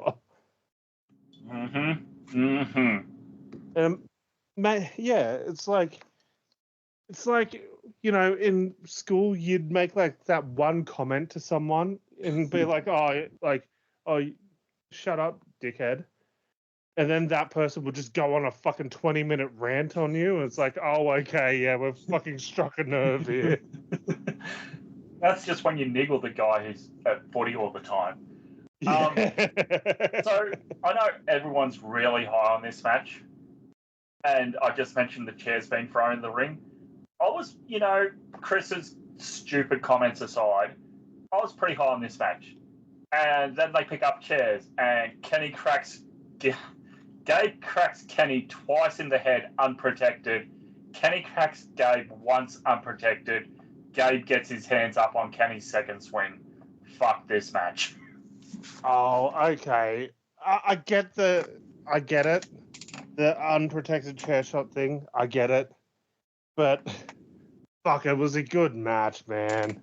It's a really fucking good match. Yeah. I should just go and rewatch it again in Japanese commentary, honestly. It's a really fucking good match. Yeah, it's just a lot of what I do with watching wrestling, especially Japanese wrestling, I find you can do it more with, where you can just sort of turn the volume down a shitload and just watch it and play a video game or something. Yep. And yeah, Japanese wrestling is really good for that, where you don't have to listen to it. And that comes in handy for fucking night 2 Chris Charlton, that's for sure. Yeah, this is one, after we have our discussion, I wanted to give it a breath of fresh air. I've got that out of my system. I'll probably go back and watch it in Japanese now. Yeah. Because this is immediately jumped to the top of my list for matches of the year of 2025. Already? Oh, fuck. This was such a good match. What was it? Keno and Kenta on January 1st was already match of the year. I mean, it was the best match on that card. Oh, well. So hell of a match here. Omega gained the win. This being non-title, I thought Kidd might get the win here. But it's also Kenny Omega. Yes. I mean, okay, I will accept it if Kenny Omega's coming back. To do more. Yeah. But also, I guess it was Kenny Omega's return match, so yeah, okay. But would have been good to, really put Gabe Kidd over here. Because literally went from during the duration of this match, I went from knowing fuck all about this dude to him being one of my favorites. Ooh, that's high praise from you. Yeah, so I was like, oh, I barely fucking know this guy. Like, he doesn't necessarily have the most superstar looking attire. It's like, oh yeah, he's in Bullet Club. Why does he have fucking New Japan's logo on his legs? That's why I was saying about Finlay and the War Dogs might be going in a new direction. Yeah, and if that's the case, okay, cool. Explain it better. Yeah, break them apart from Bullet Club because there's way too many subgroups in Bullet Club. Yes. End Bullet Club. We've been saying this since fucking AEW started. Yeah. Actually, quick, brief little side tangent. What's his name? American Lockie Hendricks in TNA. Inevitable. Austin, Ace Austin? Ace Austin, yes. Fuck, we struggled on that, didn't we? Because I always think Lockie Hendricks. Yeah. He's still in Bullet Club, and there's a certain forbidden door that's been opened there. Could we see that on one promotion coming soon, maybe? That'd be cool, actually. Okay, main event here, match I gave zero craps about. Zack Sabre Jr., Ricochet, I was just sort of done by this point of the night. Fair enough. Yeah, I can see that. For me, being a bit of a New Japan casual at this point, I was genuinely excited about this match. Yeah. I thought, like, just immediately, like, styles make fights here. This is going to be good fun. And to be honest, I was proven pretty right on that. Yeah, it was a really good match, despite commentary again. I thought this was a really good match. It sort of solidified Zack as your new number one guy in the company, at least at the moment, while he's got the title. And which, another case of not striking when the iron was hot. You mean like they should have won the New Japan Cup? Yeah. Like, I feel like they're about 4 or 5 years too late on the Zack Sabre push, but I'm happy he's getting it anyway. I mean, what I would like to see, and I highly doubt they would do it, bring Suzuki in for the New Japan Cup, have him win, and Zack's got to face Suzuki for the world title. Fuck, that'd be amazing. Zack Sabre Jr. as world champion retiring Minoru Suzuki is the go. That's the move to make. I don't think they will, but it's also Suzuki's one world title. He's not one out of the big three of Japan. Yeah. He's got his All Japan. He's got his Noah, and the highest he got in New Japan was the Intercontinental and never. Oh man, just give it to him. Yeah. At this point, come on. So night 2, how many beers for you? So I gave night 1 4.5, just so I could give this one 5. Yeah, I said 4. A lot of that is weighed down by commentary for me. Yes. Chris Charlton does an incredible job of, like, fucking up a really good night of wrestling. So watch night 1 to see Charlton at his absolute best, and night 2, I honestly don't know what the hell happened at his absolute best. I'm going to assume that something must have happened backstage. Okay, I'm not sure what could have happened, but yeah, something must have happened. Do you think he had a confrontation with someone and someone said, oh, that's the reason you never got called for AEW because Kevin Kelly happened, or something to do with Kevin Kelly getting removed from AEW? Yeah, and fucking Kevin Kelly still hasn't stopped bitching, has he? I mean, I see him complaining justified to in this some day point. still. I like Kevin Kelly. Honestly, as much as I like Walker Stewart, should New Japan bring him back? Yes. Exactly. Anything from what the hell? By is the way, this? the Destino is not the same being called by anyone besides Kevin Kelly.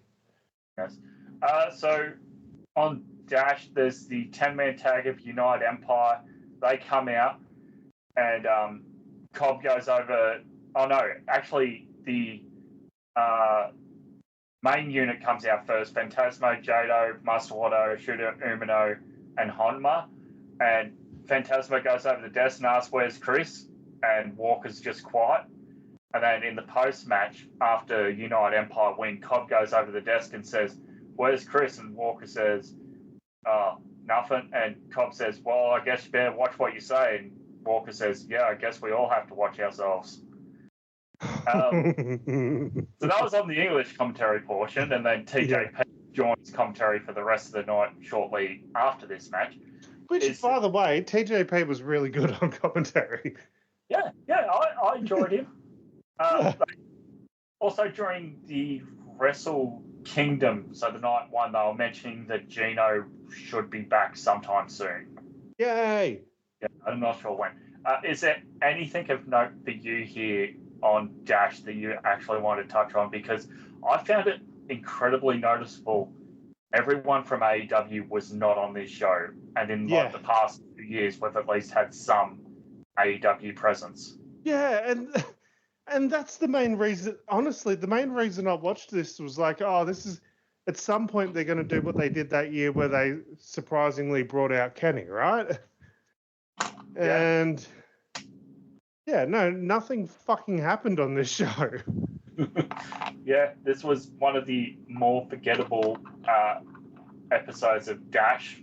Not a thing. Other than that commentary exchange and TJP commentating most of the main event, other than that, nothing happened. Okay, well, that's good input. Where do you want to go next? We've got TNA, AEW, WWE. Oh, let's go to TNA next. Okay, so before we get there, did you watch GCW, The People versus GCW? I saw clips. I wasn't going to pay for the fucking ranking. Hey? Look at this cage match ranking. Holy fuck. Yeah, how many matches do we have? 1, 2, 3, 4, 5, 6, 7, 8, 9, 10, 11, 12, 13, 14, 15, 16, 17, because there's 2 on the pre-show. Holy shit, 6 hours. God damn. Coming to you from the Hammerstein, drawing 1,761 live. I do like Veda Scott on commentary. She's also on some of the New Japan Strong shows. So, yeah, I enjoy her when she's on commentary. Yeah, I think she's great too. And I'm shocked she hasn't had, like, a big, like, major company, like, take her on yet. I think, and this is without getting too much into politics of he said, she said, and untangling everything there. I think because of allegation with someone within AEW Ring of Honor, she doesn't want to go there. Right. Yeah, no, as you were just about to say it, I remembered. Yeah. But like even WWE, like she'd be great for like an NXT sort of thing. Well, for a week there were a 3-man booth, then a 2-man booth, then a 3-man booth. So yeah, Corey Graves. Yeah, what is it with commentators running their mouth at the moment? Okay, so did you catch this pre-show Rumble clusterfuck thing? No, I saw clips. Did you see the post-match of the Kickoff Rumble, the concluding moments? No. Have you seen what PCO did? Oh, I saw that. Yes. So PCO wins. They go to interview him. He brings a chair into the ring and a sledgehammer and the TNA digital media title because TNA can't help but be carnies, leaving the belt on someone who's out of contract and don't book him for their pay-per-view. Oh, God, TNA, I love you sometimes. So he puts the belt on the chair and swings at it with the sledgehammer, missing twice, hitting it the third time. And then, is it Brett Lauderdale rushes in the ring and pulls him away from the chair? Yeah. And then whoever the ring announcer is, trying to grab the mic off him, and he's going, I drew the biggest house in TNA history. I sold more T-shirts than anyone else in TNA. Cut to black. Did he, though? Apparently whatever their big event was in Canada this year drew really well, and he was a top seller at that event. Okay. Fair enough, then. Apparently, TNA were pissed at this, and I was surprised that after the fact, this was still on the VOD on Thriller. Yeah, right. That didn't get cut off. It hasn't been edited out, at least yesterday when I watched. Right. Yeah. Crazy. Utterly crazy. Well, so fucking... Yeah, it's fucking entertaining, though, isn't it? I love it. And I saw, like, so many fucking people online, like, when it first happened, were like, oh my God, this is the start of a TNA hardcore title. And it's like, okay, the digital media title is like their, like, fucking fourth string title belt. Let's see. What did we have first? The Legends title, then the TV title, then the Global title, then the Grand Championship. Yep. There's a lot of belts ahead of the Digital Media Championship, is what I'm saying. In the 90s, when they created the WWF Hardcore title, did they smash to pieces a fucking light heavyweight title belt and then call that the Hardcore title? Fuck no. They at least made it out of the remains of an old world championship. Come on now. Whose idea was that for the belt, by the way? Has that ever come out? I'm not sure, actually. Okay. Yeah. I don't think, from what I recall, I think the original idea was that it was going to be like Mick Foley's $1 million title. It was just going to be a belt that was synonymous with Mick Foley, but like no one else. Yeah. Oh, I might have lost Alex there for a moment. It was going to be synonymous with Mick Foley and no one else, and then something. Yeah, it was just going to be like a belt that was synonymous with Mick Foley, like the $1 million title was for Ted DiBiase, like his own custom belt. It wasn't going to be its own division or whatever, but then things sort of changed, and yeah. Yeah, that's fair enough. Of note on here, the GCW World Title No. 1 contender match, Effie versus Allie Katch, ends in referee's decision 4 minutes in because Effie's on the outside by the guardrail. Allie Katch goes to do a tope suicida, lands badly on her leg. If you've seen the clips, I'm not going to share it. Sid jumping into the ring. Yeah. There's GoFundMe. If I do remember, I will put that in the link. Steph Delander's been keeping us updated on social media. Allie's walking around on crutches as of today, I believe. So she's on the mend, but of course, US healthcare being what it is, it'll be very expensive for her. Mm-hmm. Anything else on here that you caught other than the main event? Announces his retirement. Who did? Sabu. Oh, that's right. Yeah, he came out of retirement to announce his retirement.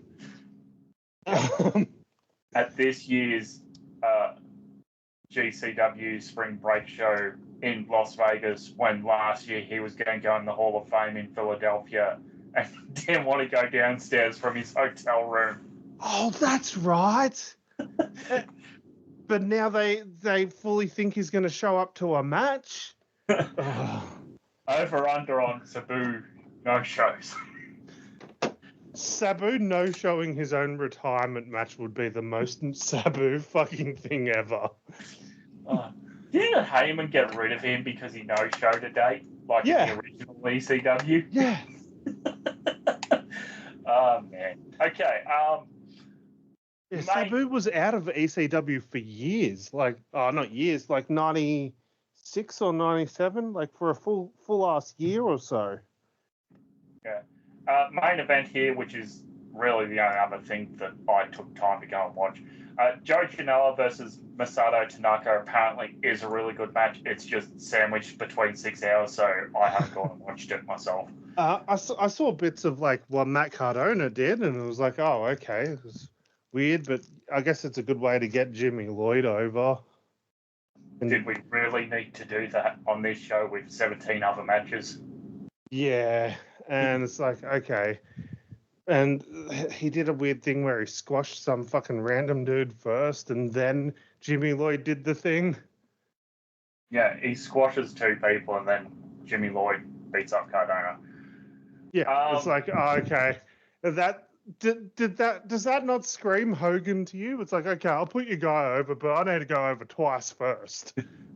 I mean, he learned from the breast, brother. Yeah. The GCW World Title match, the match most people would have gone out of their way to see. Manswarner, defending champ, going 19 minutes against Effie, who went earlier in the night against Allie Katch. Do you think this was the original plan of Effie wins and goes on to win the title, or was this supposed to be Allie Katch? It had to have been Effie, I think. It makes more sense for it to have always been Effie, especially like.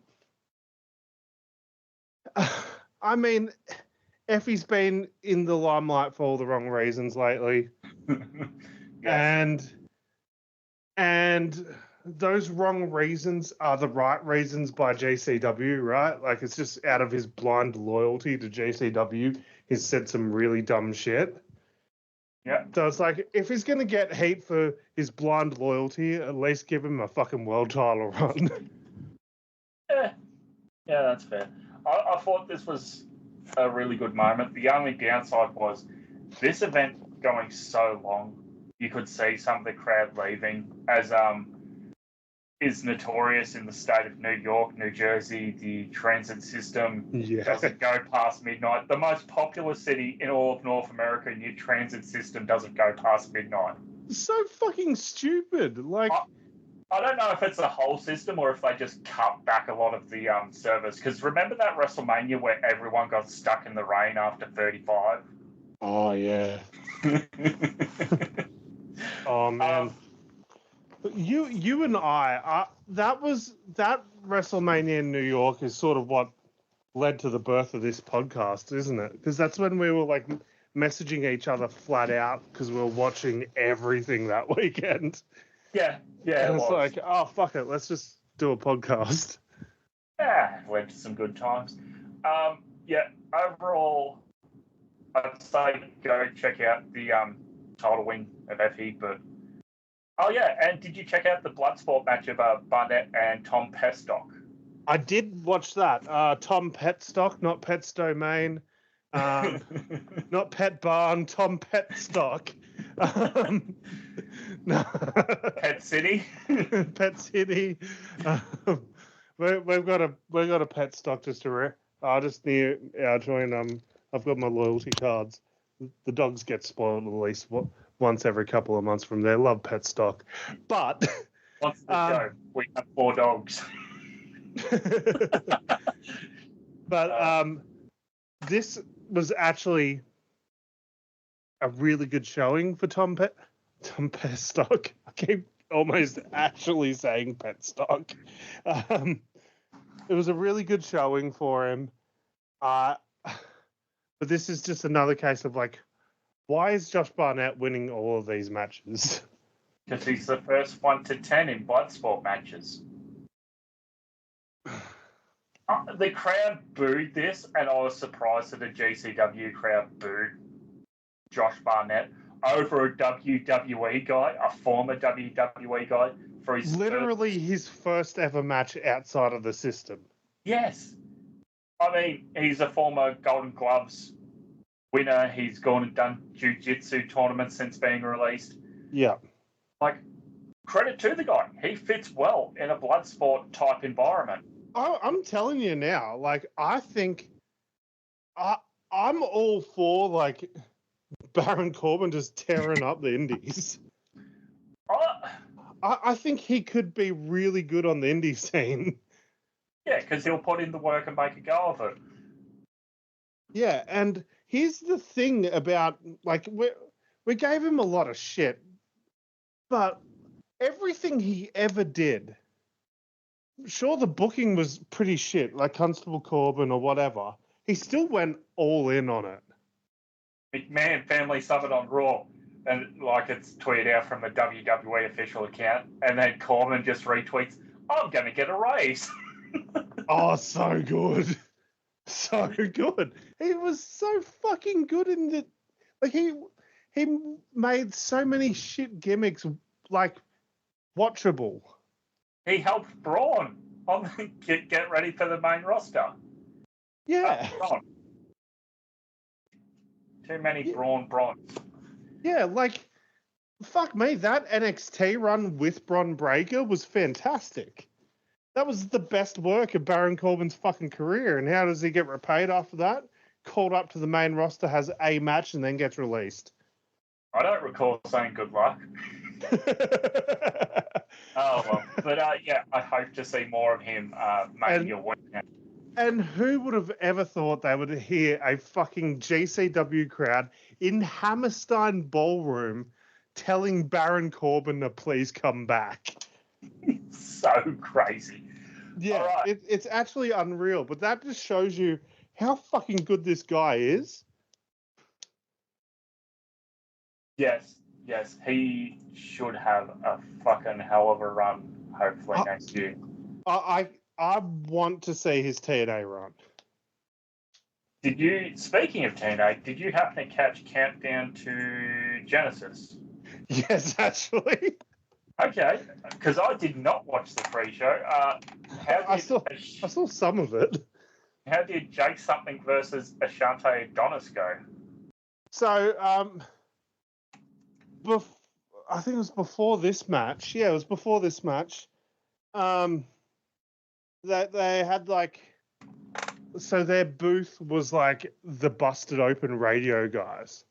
It was Tommy Dreamer, David LaGreca, some chick that's like the TNA backstage interviewer, and Mark Henry making his TNA debut. Crazy. I wish when they were getting ready for the main event after the Clockwork Orange House of Fun match, they cut to Mark and he goes, "It's time for the main event." Isn't it funny, like, how he leaves AEW and immediately he's just like, AEW's the worst company ever. Yeah, well, we can talk about that soon. It's like, oh, but then he's also like, oh, I'm an unbiased journalist. It's like, fuck off. You only ever nice to this one company because they were literally paying you. Oh, man. But yeah, so they get into those three guys are chatting away on the fucking panel, and they get interrupted by Santino's daughter from NXT, whatever her name is, Miss NXT Ariana Grace or some shit. That's it, yeah. Yeah, and they get interrupted by her, and she's like, I'm now Miss NXTNA. Ha ha ha. And then she's like, oh, some of my friends are coming. And then Ashante Adonis just comes out and he's like, I'll challenge anyone on the TNA roster. Anyone. And it's like, okay, this is obviously going to be AJ Francis coming out because they were in Hit Row together. Yeah.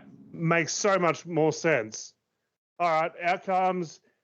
All right, bring out Top Dollar, hurry up. And then obviously the person that came out was Jake something who just fucking squashed Ashante Adonis, and that was it. It was like, okay. Why didn't we do AJ Francis here? At least TNA's finally getting some wins, and we might as well talk about this now. It's official. 3-year partnership, WWE and TNA. What the fuck? I will buy the next WWE game if they do a TNA fucking DLC pack that includes like TNA attires of current WWE guys. Okay, so we could do TNA AJ Styles. Yep. Number one. You could Abyss. You could do Abyss. Fuck, you could do Abyss. You do Bobby Roode. Yes. Fuck. Who's current? Fucking Consequences Creed. You could do you could do Run the Truth Killings. Pac-Man Jones. Holy fuck, they've got Road Dogg. Hickenbottom Levesque. Hang on. Where is that's actually what I saw. I saw like over the weekend, like because of the announcement of this, it was like, oh, okay, now you're seeing fucking literally Triple H and Shawn Michaels tweeting, advertising a fucking TNA pay-per-view. Oh, and it's like, holy fuck, did the Voodoo Kid Mafia win? I think they won. Yeah, it's not. And it's like Road Dogg's TNA name. BG James. That's right. It's not BG James tweeting out about WWE show. It's Hickenbottom and Levesque tweeting out about TNA show. And hey, where's Saturday night's main event this weekend? Good question. I'll tell you. San Antonio. Well, that explains Hickenbottom's involvement. Well, you know what else is in San Antonio, right? No? The Alamo. It is too. Oh, man. So, yeah. But yeah, fucking wild. Who would have thought, like 10 years ago, actually 10 years ago, TNA was a fucking dead brand. 2014 TNA was shit. Let's be real. Oh, God, yes. Yeah, because that's like post-Hogan. That's after Hogan and Bischoff have killed the company. Because at least like when Hogan and Bischoff were there, TNA sucked, but it was like still somewhat relevant. Still had the undercard that could go. Yeah, and like, it's still in the event. It still had star power, but like by 2014, like they maybe had Kurt and Sting left, and that was about it.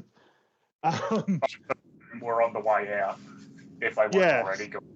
So like, it's fucking unreal that we live in a world where TNA and WWE have a partnership, and it's not just like Impact Wrestling has a partnership with WWE. Because of the rebrand, it's TNA and WWE are working together. That's crazy. Yeah. So, did you catch the main show itself?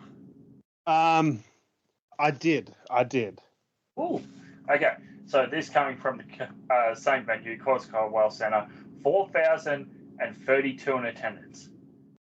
Now, this outdrew the mother of all simulcasts of TNA, of AEW, sorry.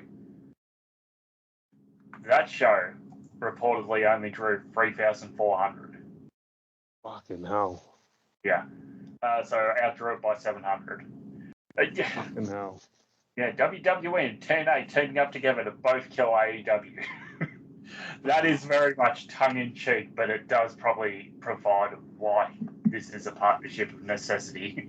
I mean, just by partnering with another company now, it makes WWE look good. Also helps TNA look good. Yeah, but like makes WWE look like they're trying to help the business, which for the longest time they've been painted with the brush of like, oh, that's just the big corporate monster. They don't give a fuck about what's happening anywhere else except for their own company. Well, now they've sort of shaked that stigma. They've shaken it off. Yeah. So Ace Austin kicks things off, challenging for the X Division title against Moose. Moose with his new and improved X Division Championship. Did you enjoy this new championship design? Looks nice, actually, yeah. The orange strap's a bit weird, but yeah, it's... I took it to be more like a tanned brown. Yeah. I like that the belt itself is much bigger because it looks better on Moose that way, because Moose is such a big dude. Yes. So, yeah, the fact that the belt itself is bigger now, it looks better on him. Yes, it does look like a very nice belt. Mm-hmm. Where was I? I was just here. So this match going 14:47, really good match. Much like Moose, I did mention this to someone in my wrestling group chat the other day. Moose is like current day Samoa Joe of the X Division. Yes. Someone who's bigger and shouldn't be in there with the smaller guys, but it just works. It just works. Did you go back and watch the match with Kushida from last month? Yeah, I actually did. Oh, okay. What did you think of that? Yeah, no, it was fantastic. It was everything I wanted that match to be. About 6-7 minutes. Yeah. Holy shit. And it's like, and that was like Kushida's swan song in TNA, wasn't it? Yeah. Yeah, perfect. I have no issues with that. Yeah, it's just unfortunate Kushida never completed his modern day Triple Crown of the junior division. Yeah, but he doesn't want to be a junior. Is that why he's Well, what did he do at Wrestle Kingdom? It wasn't the juniors, was it? No, it was just the junior tag. That's a completely different division. Oh, okay, yeah. Moose here easily retaining over at Ace Austin. They do give updates on Chris Bay that he's still in the hospital and do plug his GoFundMe because of his neck injury that led to him being paralysed a few months ago. Have you actually looked at his GoFundMe to see like who the top donors are? Usually a lot of those wrestlers ones, it's like Jericho and a few of the other big wrestlers. Yeah, Jericho's always in it. Cardona's always in it. But yeah, Adam Copeland is the top donor, and he's donated 10 grand to it. Oh, that's pretty cool. There's a lot of like anonymous ones too that have donated a shitload, and it's like, oh, one of them's got to be CM Punk because of CM Punk shouting out Chris Bay the other day. Yeah, that was random. Yeah, on the post show of the first Raw on Netflix, CM Punk shouting out Chris Bay. It's like, oh yeah, that's cool. That was before the announcement of the TNA partnership, by the way. Oh yeah, that's true. So $107,311 raised. Their current goal is $110,000. So there's fucking smashed it. Whilst we're on the topic of GoFundMe, I'll look up Allie. Look up Allie Katch's. I'd love to see who the top donors on that are, actually. You got to spell that right. Support Allie Katch for injury. Oh, okay. They show the photo right there. Ugh. Do you want to see the X-ray or not? Because I can scroll down and show you the X-ray. Oh, X-ray's fine. Okay. Current raised $50,000, $845 USD. Their goal was $50,000. Anonymous. I see top. There we go. Anonymous. Adam A. Abdullah, 1,500. Anonymous. Matt Cardona gave 1,000. Desi Hit Squad, $1,000. McNamath, Danhausen, 500. Britt Baker, 500. Well, at least these are the names. I cannot confirm if they're the actual wrestlers. Chelsea Green, 300. Tom Billington, 500. Oh, nice. X-ray from Steph DeLander.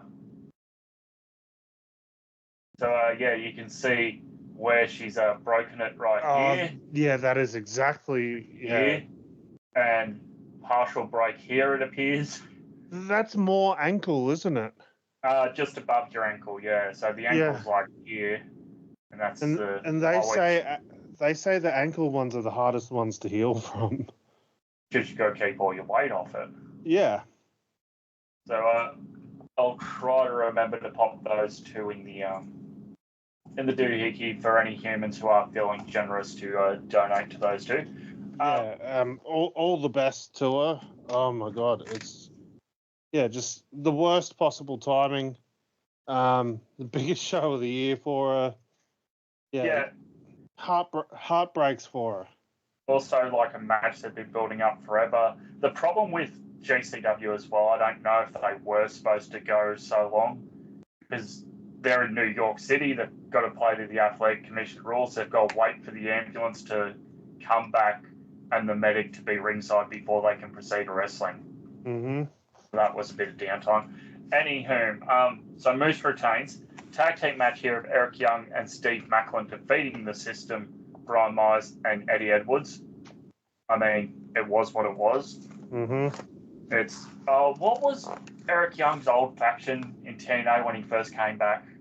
Violent by Design? Yes, that's sort of the vibes I got of these two together. Holy fuck, I thought you were about to reference another faction he was the leader of.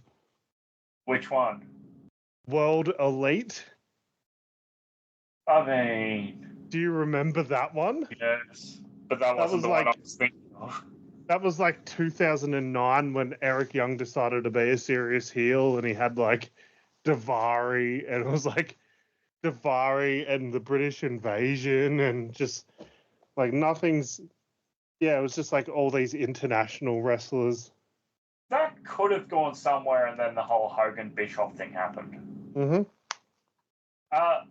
Knockouts tag titles are next as Spitfire, Danny Luna, and Jordan Fret defend against Ash by Elegance and Heather by Elegance with their personal concierge. They come out as Dallas Cowboy cheerleaders, that being the two Elegances. Another case of people need to coordinate outfits before the event. Yep. This was, a fine match for Ash by Elegance.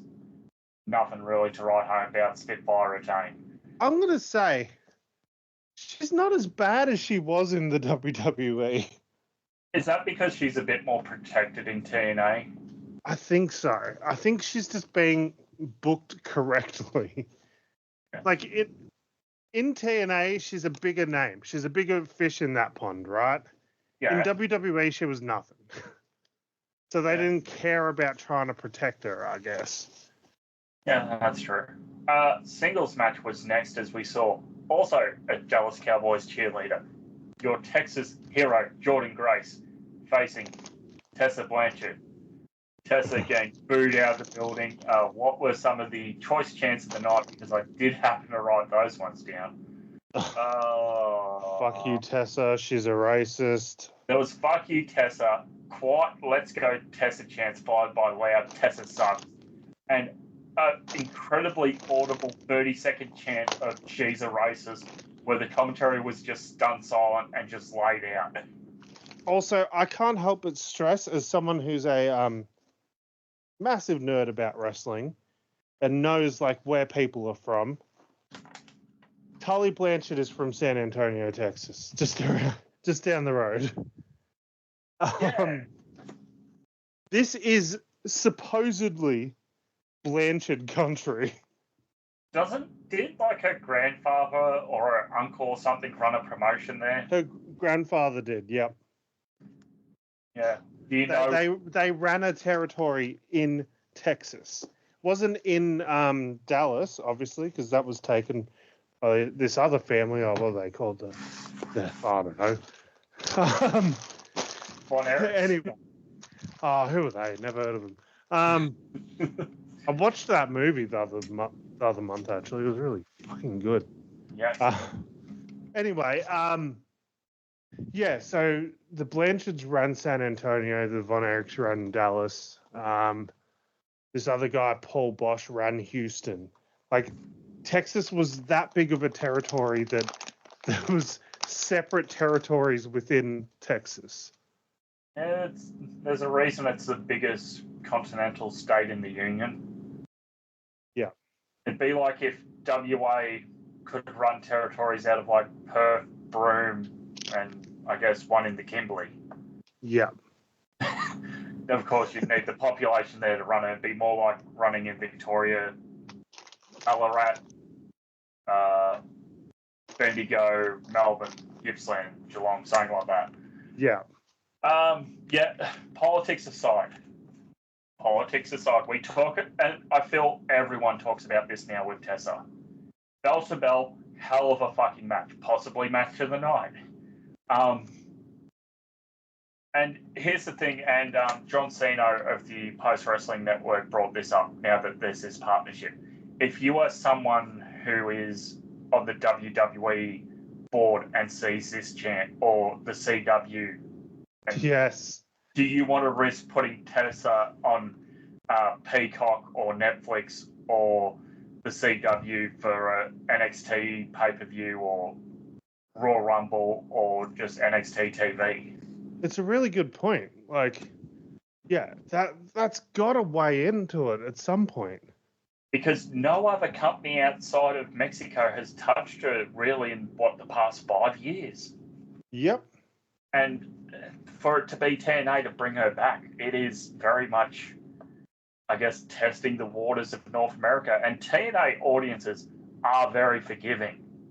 Yes. To a lot of people who probably shouldn't have been given second chances over the years. I mean, how many runs did Austin Aries have? Was the last one where he just got up, no-sold the victory, and just went to the back, walking fine? Was that his last chance? Yeah. Yeah. That's the greatest man who ever lived, and also killed his career. Also a hell of a wrestler. Yeah, fucking fantastic wrestler. Hell of a promo. One of the best promos of his era. And also him beating Bobby Roode for the TNA title was like one of the best moments in that company's history. The whole reason Option C came about for the X Division.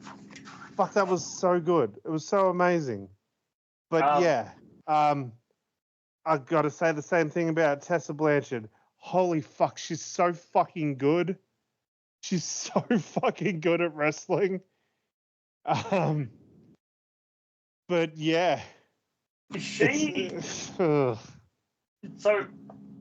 to, I guess, lightly tread on the eggshells here of the whole wrestling during the pandemic and the Me Too movement and the speaking out that happened, Tessa is one of those people who, rightfully so, got called out for her actions, them being racist.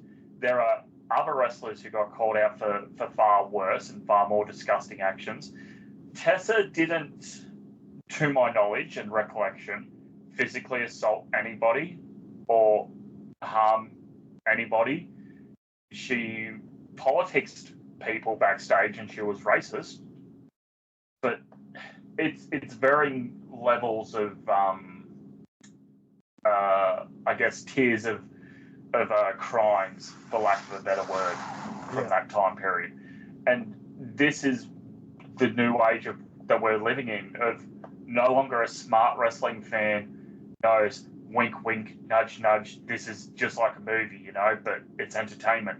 The smart wrestling fan knows the news cycle now. The smart wrestling fan knows, oh, you left this company because of XYZ. Oh, you're not allowed to go to Japan, Logan Paul, because of XYZ. But, so it is going to be interesting to see over the coming month what happens, because this was her first live appearance outside their initial return, and anything TV-wise they've been able to edit around with this live show tomorrow, actually, on Impact Plus. Yep. Following that, the I Quit match of Mike Santana and Josh Alexander going 24 minutes. Hell of a match, I thought. Yeah, definitely. I am a huge fan of Santana. God, he looks like $1 million at the moment. Another guy who was poorly mishandled. Mm-hmm. Following this, Josh Alexander, after losing, gets on the mic and says that he not only quit this match, but he quits TNA. Oh man, I would love to see him in any company besides TNA. NXT with Union of the North. I would love to see the North have a run in the WWE. Yeah. Fuck, that'd be good actually.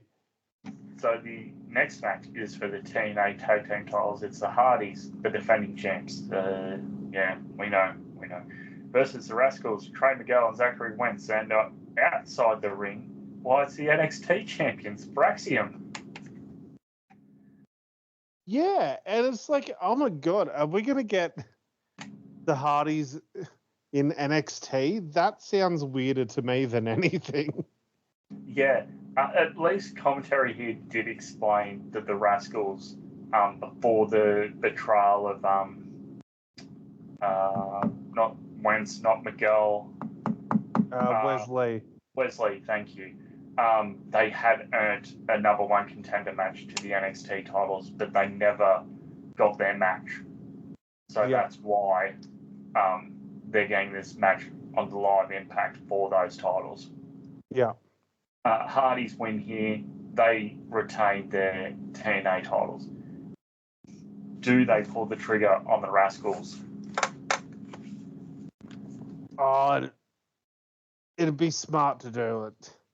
Honestly, like, the biggest criticism about the last time TNA or Impact Wrestling had a major partnership with another major American promotion was that they didn't get the wins. So if they go straight out of the gate with like, oh, TNA, here, have our belts.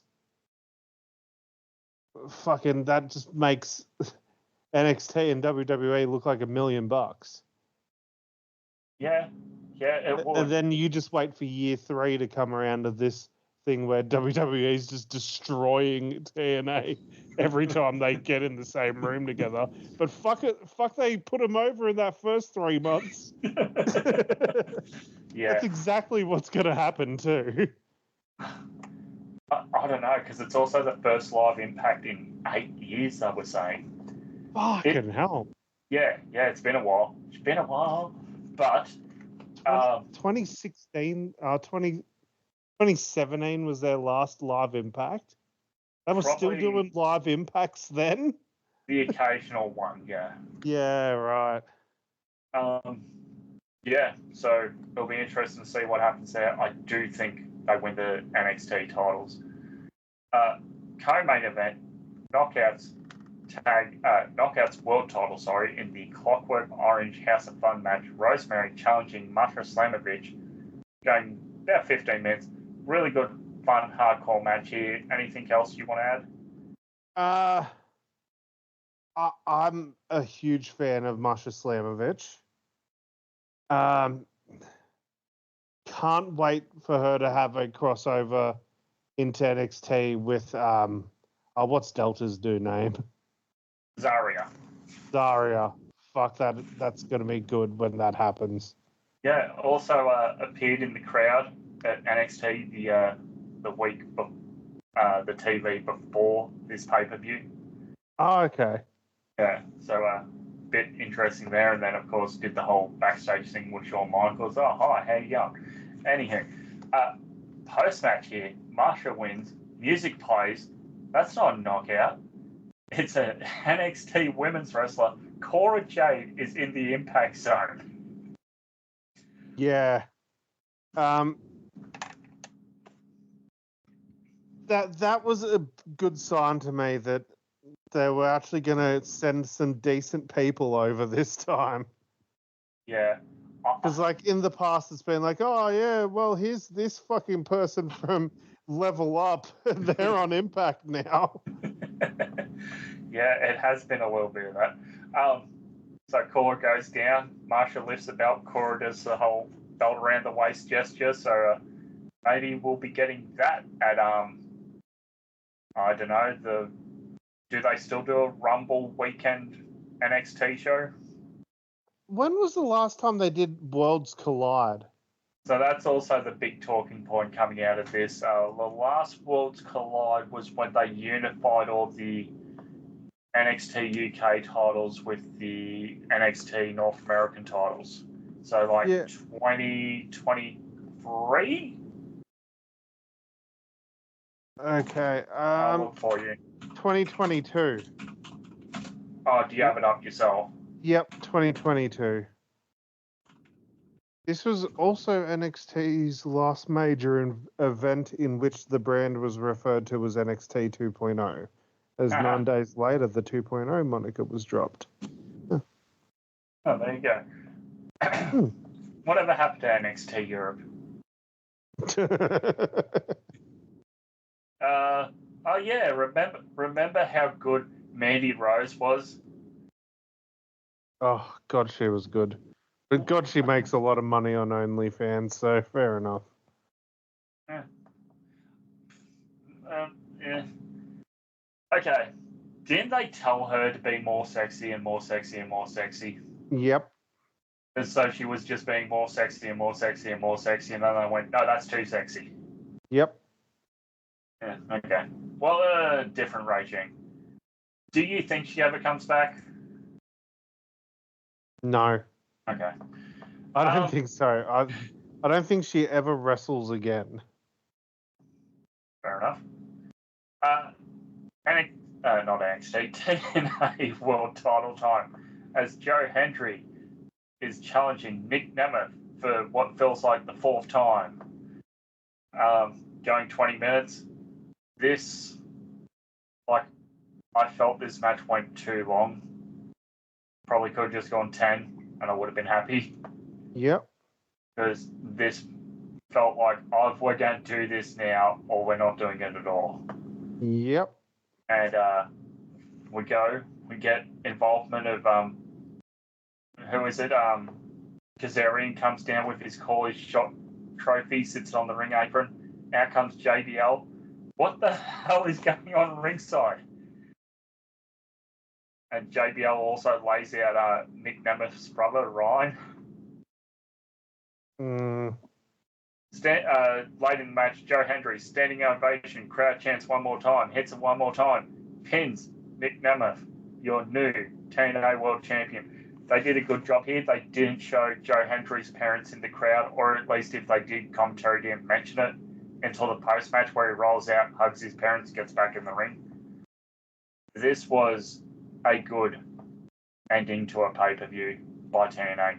How many beers for you, man? I'll give this 4.5. Yeah, I'm thinking 4.5 as well. It was a decent show. It feels like we've jumped the shark on Joe Hendry already. Yeah, it feels a little bit too little, too late. Yeah, 100%. It's too little, too late. I'll give it a chance, but I just don't care anymore. You know, someone who I was always really high on in the WWE, then he got released. He's had a year outside the system now. I sort of expected a lot more from Nick Nemeth, and he showed up at Wrestle Kingdom, held the global title for a couple months, went over to TNA, was world champion, just sort of cruised along. Yeah. He didn't really light the world on fire, did he? No. And I don't think he cares. I don't think he gives a shit anymore. Yeah, fair enough. If he's made his money, why not? I think he feels like he's checked out. So where's this Saturday night's main event you were saying? San Antonio, I'm pretty sure. Okay, because that's the same place this live Impact will take place. 6-woman tag of Ash and Heather by Elegance, along with their partner Rosemary, taking on Masha Slamovich and Spitfire, Johnny Luna, and Geordie Fred. The Hardys will face the System, Johnny Dango Curtis and Moose in a non-title match. And the WWE NXT Tag Team Championship will be on the line as Axiom and Nathan Fraser defend against the Rascals, Trey Miguel and Zachary Wentz. So either one of two things happens here. The Rascals win, or Wesley costs them the title. Yeah, Wesley costing them the title makes sense, but Haven't we done enough with that crossover now? Yeah, probably. Yeah. So just put the belts on the Rascals. Fuck it. Have Wesley help them win. Yeah. Fuck it. Yeah, why not? Care. Yeah, because bring back their promos back in the day. Oh, loved it. Okay, did you happen to catch the first 3-hour SmackDown on the 3rd of the 1st? Yeah, I did. Struggling to remember it, but yeah, I did watch it. Okay. Of note on here, Nia Jax defends the women's title against Naomi with Bianca Belair ringside going 20 minutes and Nia Jax retains. And then in the post-match, Tiffany Stratton comes down ringside, teases she's going to cash in, and then clocks the ref in the head. And then Bianca Belair lays out Nia Jax after Tiffany gets on the ring apron and clocks Nia with her briefcase. And then throws Candice into the ring post. And Bianca gets in the ring. Was it KLD? Yeah, to Nia. Yep, and as Bianca's there posing by the ring ropes, Tiffany pulls her out under the bottom rope, throws her over the announce table, and then tells the ref, I'm cashing in, climbs in the ring, waiting for the bell, bell rings. Prettiest moonsault ever. 1, 2, 3, it's Tiffy time. Tiffany Stratton, new women's champ. So good. Yes. So fucking good. She is a star, but also this felt like it came out of nowhere. Kind of, yeah.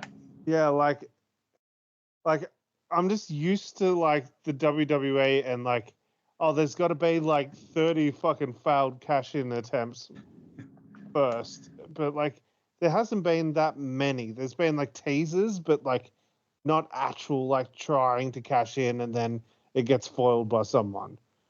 Which is usually what happens when someone holds the briefcase for a long time. They usually have their cash-in attempts get thwarted 10 times. Well, Candice really isn't much help, so that's why that was so easy. Yep. Did you catch Monday Night Raw premieres on Netflix? I sure did. Oh boy. Of note, the matches here, few and far between. Yes. Tribal Combat saw Solo Sikoa lose the Ulafala back to Roman Reigns. Rhea Ripley defeats Liv Morgan to become the new women's champion again.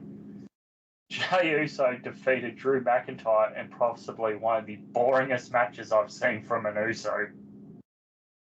And did you see their match against each other at WrestleMania?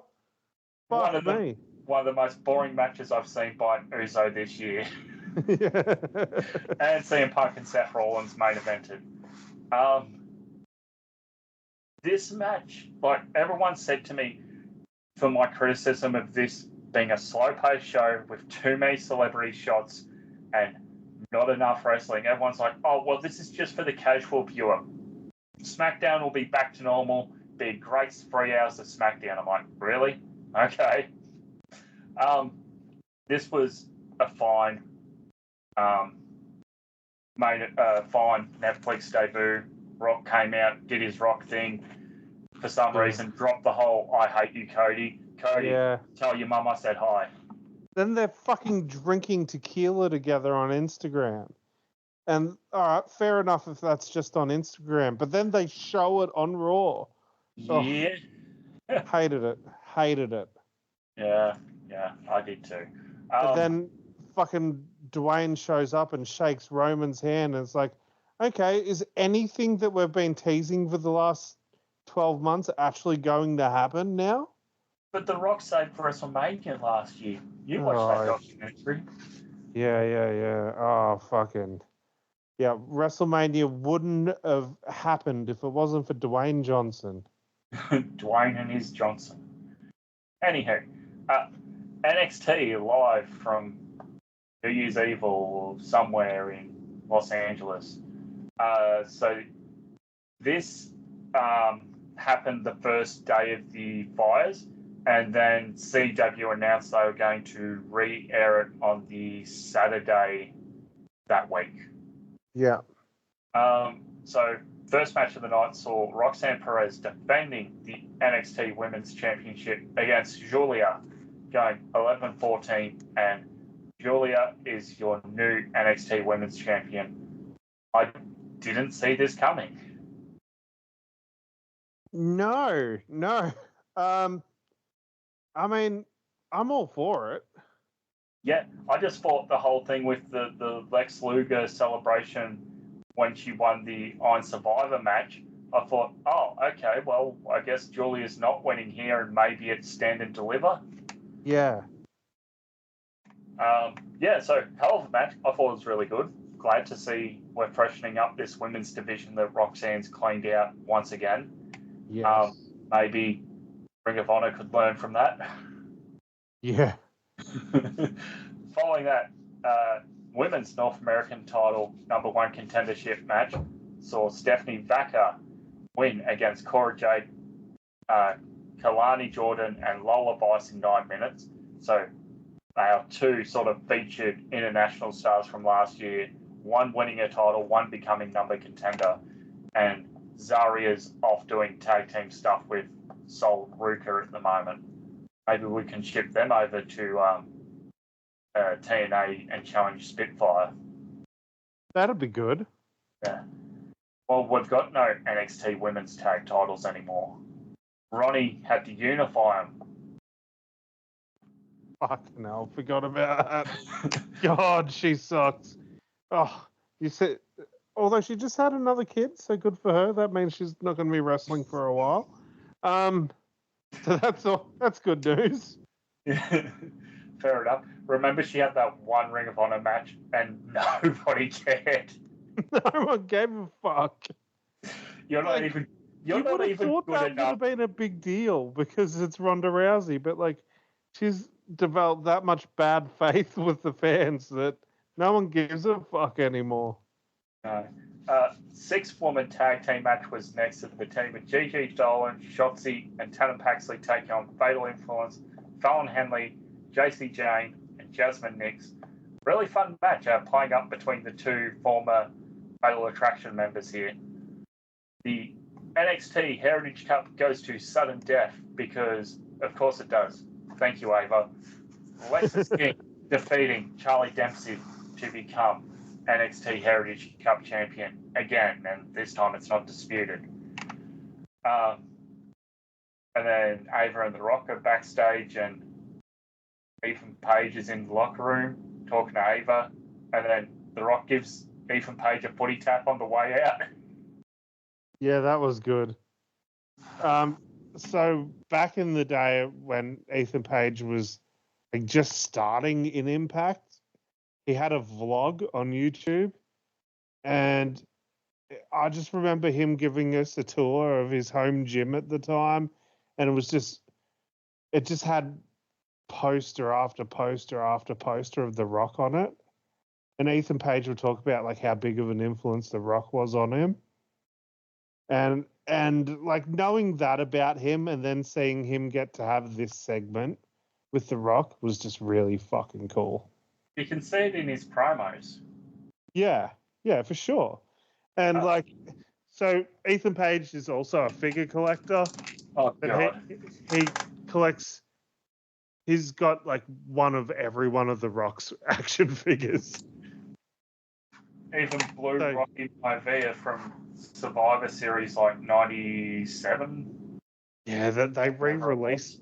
They make new versions of that every couple of years. It's fucking outrageous. Like, it's so ugly. Stop producing this shit. Has Zaria got an action figure yet from WWE? No, give it a year. Okay. Usually take a year after their debut. Although Duke Hudson only just got his first one. And then they got ready to chase you. Yep. Like literally around like a week or two before Chase U got broken up is when his figure came out. Okay. And it's like covered in Chase U shit. The final match of the evening was Trick Williams defending the title against Obafemi and Eddie Thorpe, who said he was injured. And this being a one-on-one match to begin with, then Eddie comes through the crowd to pull out the ref at one point, so it is a triple threat.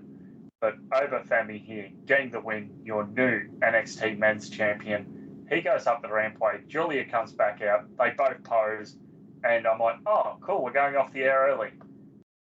Yep, The Rock has to come out and close the show. Apparently... And say nothing. Well, yes. Apparently the unedited version, though, he dropped like 5 F-bombs. Yeah, I did see that, actually. Yeah, and then Rock comes out, talks, did not need to close the show. You should have closed with this shot of your 2 new champions, but that's 100%. Just me. Yeah, I agree with you. That was not necessary. Did you happen to catch the second 3-hour SmackDown that everyone was like, oh, don't worry, that first Netflix Raw's just to get new viewers in. The next SmackDown will be great. No? No. Okay, you lucky bastard. There was nothing on this show. I mean, Bayley won a #1 contendership against Bianca Belair, Naomi, and Nia Jax, but that's about it. Oh. Like, dude, this sucks. And why is SmackDown 3 hours? Yeah, at least with Raw, it's like it was 3 hours that first week, and then it's been like 2.5 ever since. Yeah, so I've got bones to pick with Netflix. I get home this week. I've been offline all day to avoid WWE spoilers, or was it last week? Might have been last week. Anyhow, to avoid the women's Intercontinental final spoilers, I load up Netflix, I click on Raw, and it goes, and that's it. It just had a 2-second thing on the actual Netflix. So I've gone, hang on, I'll refresh my thing, click it again, that's it. I'm like, you fuckers. So I went the good old Nefarious Means Network, found a link, watched Raw through there, saw Penta's debut, fucking amazing. Yes. Apparently, why was AEW not selling luchador masks? No, the only mask they've sold is of that fucking hologram dude. What? Yep. Why? Because I guess they thought he's going to be a big deal. The only other person I've ever seen wear a hologram mask is Haley Graham. Remember Harley Cameron wearing the hologram mask? I'm not Harley Cameron. I'm Harley Graham. Anyhow, that which by the way, I think she's going to be doing something big at the Grand Slam thing, which is fucking awesome. Hopefully so. It looks like her and Mercedes are going to have a title match, which is fucking awesome. Good for her. Now, Penta and Chad Gable, 13-21, awesome. Yes. People were saying, other stuff was cut for time. But this went, 2.5 hours this week? Yeah. So nothing was cut for time. No. Okay, idiots. But also, like, Triple H did say, like, some weeks it's going to be 3 hours, some weeks it's going to be 2.5. Maybe it'll be 45 minutes one week. Okay, sure. Please. Sheamus defeated Ludwig Kaiser. Women's Intercontinental Tournament Final. Dakota Kai of New Zealand challenges Layla Valkyria. Did you watch? Were you spoiled on the result beforehand? No, I watched this live, actually. Okay, what were your thoughts on this? The more the match happened, I was like, there's a lot more booking possibilities if they put the belt on Lyra. I agree with that. However, Dakota comes out with new gear, new entrance theme. They're addressing her by her gamer name, which is King Coda and Coda. They're talking up on commentary the entire time, like Dakota's backstory. Started in New Zealand at age 15 and worked her way through the Indies and has never held a a major singles title in any company. And Lyra's story on commentary was, this morning she worked out with Sheamus before her match. That was basically all they said. Yeah, but you know, those Celtic Warrior workouts, oh, big money. Nah, yeah, fair enough. All I keep thinking is Becky Lynch is coming back soon, and the only thing I want to see her do is have a match with Lyra Valkyria on the big stage, and that's it. Look, taking off my green and gold glasses, you're not wrong. You are not wrong. And I think because a vast majority of the international fan base even is going, this was the wrong result. Dakota does like one of her big moves. Lyra rolls down to the outside. Dakota goes to the outside, puts her back in, goes for the running kick from corner to corner, gets caught up. Yep. Lyra hits a fucking zigzag into her finisher for the pin. And the crowd, unfortunately, the crowd went wild. You watch that Chelsea Green celebration on Saturday night's main event. First women's US champion. They pop huge. Yes. And I even went to the WWE YouTube channel after this to go, okay, maybe this was just a bad audio clip, and on the YouTube, this is before they've sweetened it, was the same. And the crowd sort of sat on their hands and just sort of went, oh, okay, Lyra won. Mm-hmm. Dakota endorses her afterwards, gives her the belt, they embrace. You're not wrong with Lyra. I just think building Dakota up yet again to this never won a title story. How many times can you cry wolf before the fans go, we don't care about Dakota anymore? I don't know. You ask Joe Hendry. Yeah, that's what I agree. I agree wholeheartedly. The risk of doing that. Yeah. I don't know how many more times you can do it. Like, if you weren't going to do Dakota, you should have just had Raquel advance to the second round and beat the piss out of Dakota and just tell the story of Dakota doesn't have Raquel's number and now Raquel's got Liv in her corner to sort of cheat. Okay, here's another crazy fucking idea. Yeah. If you're going to have a babyface win and want them to be made a star, a new babyface that hasn't been on the main roster for a long time, and you want them to get the loudest, most positive possible reaction, don't book him against another fucking babyface. Yes, don't book him against a babyface that's more of a crowd favorite than the one you're going to have win. Like, fair enough. Book him, like, okay, you can book him against a babyface, I guess. Just don't, like you said, don't book him against one that's fucking over. Yeah. Especially one that, like, do you remember that point in time where Dakota Kai was one of the most over acts in NXT? This was just after her and Raquel broke up, after we'd been calling them Big Lady Cool and the Heartbreak Kick. Like even when they were together, they were fucking over. Yeah. But then when she turned heel on her, it was like fucking next level. It was when she turned heel on... No, it was when Tegan she and War turned Games? heel on Tegan, even before Big Lady Cool. But that whole run was fucking amazing. She never got a fucking belt there either. Oh, she got the NXT women's tag belts for one day. Because they introduced them that episode and then they lost to Candice and Indy, I think. Yeah. I don't know. Just give the girl something. She's fucking good. She's so fucking good.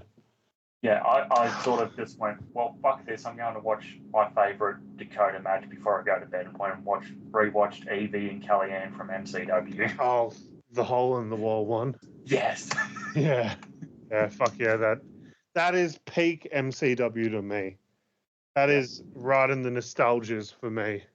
So, the problem with Dakota being put in this position is she's the first person Triple H called back under his control at that SummerSlam, if you remember. Yes. And look, people want to criticize, oh, she's injury prone, she can't carry a division. It's a mid-card title, guys. Yeah. Like, they've put the belt back on Finn Balor after he was injury prone. Do you guys know who the US champ, the women's US champ is? Do you guys remember what kept happening with Chelsea Green? During her first WWE run? How she kept breaking her fucking arm over and over again? Yep. And it's like, okay, don't use injury prone as an excuse for her not to have a mid-card title when Chelsea Green's just as fucking injury prone. And also, like, doesn't matter. Nah, not really. No, injury prone doesn't fucking matter anymore, especially when there's not as many house shows and you can get away with shit. Like, fuck me. Like look at the Judgment Day's fucking tag title run. Oh, Christ. Well, we might as well get there. Main event, street fight, Damian Priest versus Finn Balor. Just fuck off with your Judgment Day orbit already. Yes.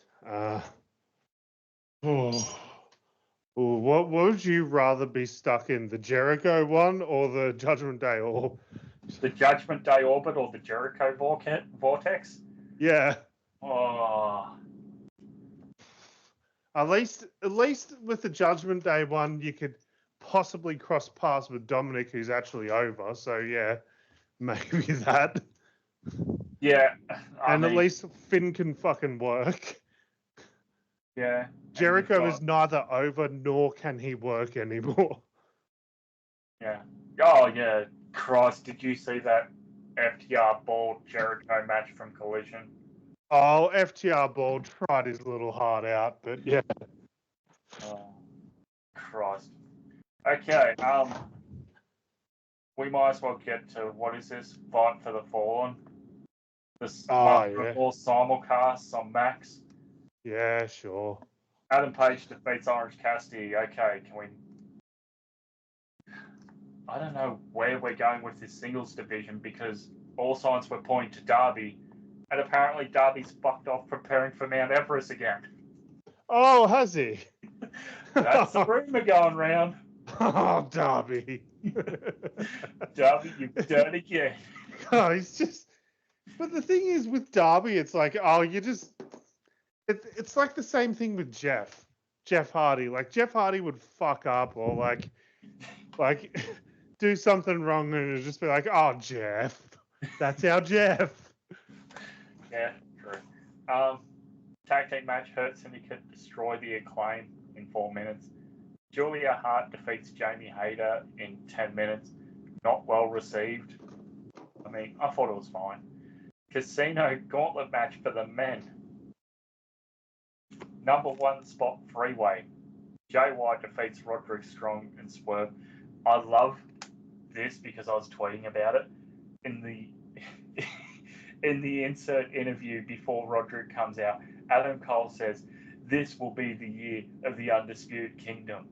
And Roderick Strong's the one taking the pin like less than 15 minutes later. I pissed myself laughing at this. That group is just so shit. At least with the firm, they had the decency to disband it. Here's the thing, though. Like, the one guy in that group I actually gave a fuck about isn't in that group anymore. Wardlow? Yeah. He's still injured. Is he? I don't know. I haven't seen today's. I've seen things that he was denied a release. No, that's Ricky Starks, apparently. Yeah, and I've seen that. This is very unverified sources, but I've also seen that Wardlow was rumored to have been denied a release as well. Have you seen? And Britt Baker has asked for a release too. I don't know if it's the Britt Baker official account or if it's someone parroting Britt, but one of the Britt Baker accounts had a meltdown on Twitter today. Because there's rumors going around about her at the moment. You just leave wrestlers' personal lives alone. Yeah. About the TMZ shit, I never really have. Like the backstage politics stuff I've heard a fair bit about over the past week. The personal life stuff I don't really care about. No, and it's like, okay, like if she is seeing whoever I'm not even going to address who, but like if they're saying that she's been with this person, okay, who gives a fuck? She's a consenting adult. But then they've just gone, oh, nah, she was actually cheating on Adam Cole with said person. And then she's come out and tweeted like, no, I never cheated on him. Then it's like, what's the fucking issue? Can we stop talking about it? Who cares? Yeah. People work together. People bang together. It happens. Yeah. Anywho, enough about my personal life. Death Roll, Lordigo, Mox, and Wheeler Yuta with Marina Shafir ringside, taking on Rated FTR coming off World's End, Katch Wheeler, Dax Hardwood, and the Rated Superstar Adam. Hang on, where's my notes here? No, it is now just Cope because the Radar Superstar Adam Copeland is too long, so now we're just calling you Cope. There was a whole fucking clip that I saw of Adam Copeland not long after his AEW debut with Renee Paquette, where he said that he wants to just be called Cope. So, okay, that was his idea. Cool. Okay, so then we can't blame creative. Does okay, AEW have creative? Adam Copeland, you idiot. Do you think Adam Copeland is coping online?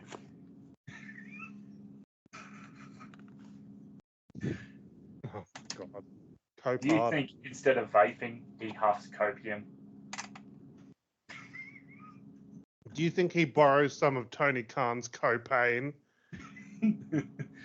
Oh, God. Like, I did point this out to a wrestling group chat. This is one of the things that Vince would have seen if he did get through the cracks because he was a 74-year-old senile old man. He would have seen the outrage the next week and changed it. Remember PCB's original name? Mm-hmm. Yeah. Fuck me, man. You Google Cope and it just comes up with a bunch of pointless shit. It doesn't pass the Google test. No. You Google John Moxley, it comes up with John Moxley. You Google Jay White, it comes up with Jay White. Google Mox, it comes up with Moxley. Probably does, yeah. Yeah, exactly. So, like, oh, maybe it doesn't. Oh, yeah, he's in there. It's just a bit further down. But yeah, you understand what I mean. Mm-hmm. Fucking Cope, fucking idiot. Anyway, AEW Grand Slam Australia glorified house show because of NBA All-Star Game, and Tony Khan lied about it being streamed live on Max the week Tony Storm wins a gauntlet match, and they put up that graphic. Mm-hmm. You know what I've spent on tickets. I'm very not happy, Jan, about this thing. It is a glorified shit show, as one of our TikToks does say. But fuck me, man. Like, what the fuck is this? They had such a layup here of Fletcher and Davis grudge match. Yeah. Davis, he's from Brisbane. Yep. I've already seen the stuff online with Harley Cameron, so I've already got a fair idea of that. Where is Buddy? And where is I mean, they are doing something with Buddy and Brody at the moment, I guess, like with vignettes and shit, so maybe they will be involved. So I'll give them the benefit of the doubt. Jay White's regularly on TV, so maybe he'll be involved. I'm really worried that they're going to have Cope versus fucking Mox in Australia. Okay. I think that's probably going to be Revolution, and I think we're going to you're genuinely going to be in attendance for Jeff Jarrett having an AEW World Title match. Dude, I would pop hard for that. I know. It would actually be fitting. Nothing should main event over Mariah and Tony. I don't care that it's in the Entertainment Centre and not in Suncorp anymore. Nothing should main event over that. No, but how do you even tell a story with this version of Tony? Like, I did see one person put out a good reason to why all this will make sense. And I will credit Todd Eastman of Wrestle Radio Australia. He said, if we get to Grand Slam and Tony wins, she should accept the title like it's an Academy Award and revert back to the timeless character that this was all a ruse and this was her greatest role. Oh my God. So yes, full credit there to the beast, Todd Eastman. Mm-hmm. But other than that, having Tony come out at the end of that Mariah May Marina Shirakawa match makes no sense of her being a rookie. Yeah, that didn't make sense. Yeah. Everything after it's fine, but in hindsight, that makes no sense now. Yeah, that's what I mean. Unless this is the whole thing, which Todd pointed out, and I've gone, holy shit, if they do that, that actually works out so fucking well. Because admittedly, the best storytelling they've done in the past couple of years has only been with Tony Storm. Oh, actually, no, Hangman as well. Hangman's been great. Because I forgot to mention this the last time we were on it, the Christmas Yuletide vlog video AEW released. Oh, yeah. And it's Hangman in front of Swerve's house for like 3 hours. Mm-hmm. Grand Slam. Oh, yeah, Grand Slam's an actual wrestling term. I forget about that sometimes. Yeah. Speaking of which, the Grand Slam Australian Open is on at the moment. I think all the Aussies are out of the draw. Who would have thought? Yeah. So this has been downgraded in AEW's chronologically order to just a special event like a TV special. Yeah, I remember when it was meant to be a pay-per-view. Yeah, so this is airing apparently on a 21-hour tape delay in North America on TNT. I wonder if we're actually going to get AEW live on like Foxtel or something, on Binge or KO or something for this one. On Fight or ESPN. Now, here's the thing, they're like, someone was saying that Tony Khan gave the reason it's no longer live because they can't do live events from Australia. WWE did it last year. Yeah. There's Fight or Thriller here in Australia that does some of the local events. And YouTube. What's the time difference between fucking London and America? Probably 10 hours, roughly. Yeah. That's still a considerable time difference. I just had that. Brisbane and, I guess, New York. Yeah. New York is 15 hours. So, it is late here. It's 11:15, so that makes it 8 a.m. in New York at the moment. Between London and New York, 7-hour time difference, so I wasn't too far off. Okay. Yeah. It's still a considerable difference, like London and New York. So, like, yeah, fuck off with that time zone bullshit as an excuse. Yeah, I don't know. How many matches normally air on Collision? I'm not sure, actually. I haven't watched it in ages. That's what I mean. I don't normally watch Collision. Where the hell are we? So let's look at the Maximum Carnage Collision. Oh yeah, apparently Christopher Daniels retired this past week. Mm. On I actually no did. notice. I did go back and watch that match because it was really good, actually. Oh, there you go. 1, 2, 3, 4, 5, 6, maybe 7. Oh my god, yeah, that is definitely not worth the price I paid for these tickets. Mm-hmm. Will they fly out the commentary crew, or will they do it like they did during the pandemic and just get them to do it over the tape from their house? Fucking at the rate things are going, they're not going to fly out the commentary crew. Impact flew out their commentary crew to be live in Wagga. That's right, they fucking did. How can Impact have a more successful Australian debut than AEW?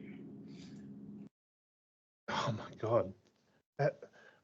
Was that Aiden English Impact, or was that like Matt Striker era?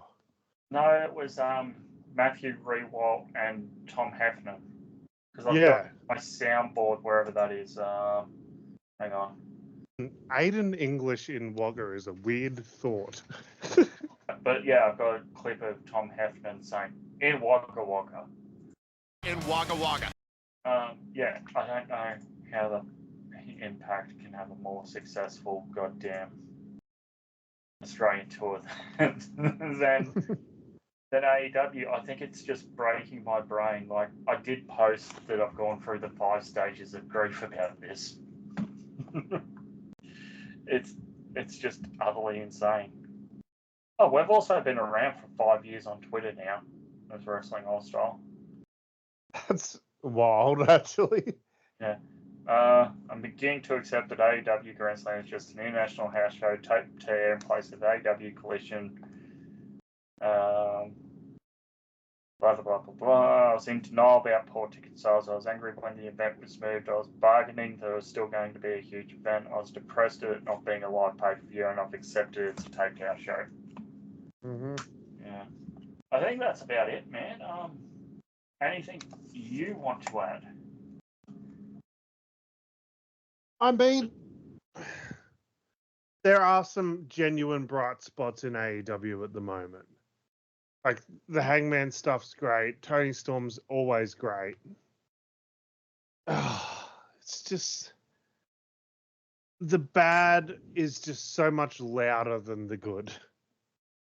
Yeah, that's true. And it's a shame, but... And it's like, there's probably more good than bad on AEW television. But the bad's just so fucking bad. It is, which completely sucks. But it's like I saw an MJF promo from today, and like even he seems unmotivated. It's like, of course he is. He's fucking feuding with Jeff Jarrett. You put some respect on that name. Yeah, and it's like, fine, whatever. But like, they're doing this whole Jeff Jarrett storyline. It's not like Jeff Jarrett's going to win the world title. Oh. I'm not opposed to it because I think it does more for the company of people giving negative backlash to Jeff Jarrett as their world champion than Jon Moxley being world champion. Like that, no one gives a fuck about Mox as world champ anymore. Yeah, it's sort of overstated its welcome, hasn't it? Yeah, it overstayed its welcome like 2 fucking reigns ago. Yeah. Oh, man. So not necessary. Like, and then, like, he's got this cool-ass fucking stable and they just do nothing.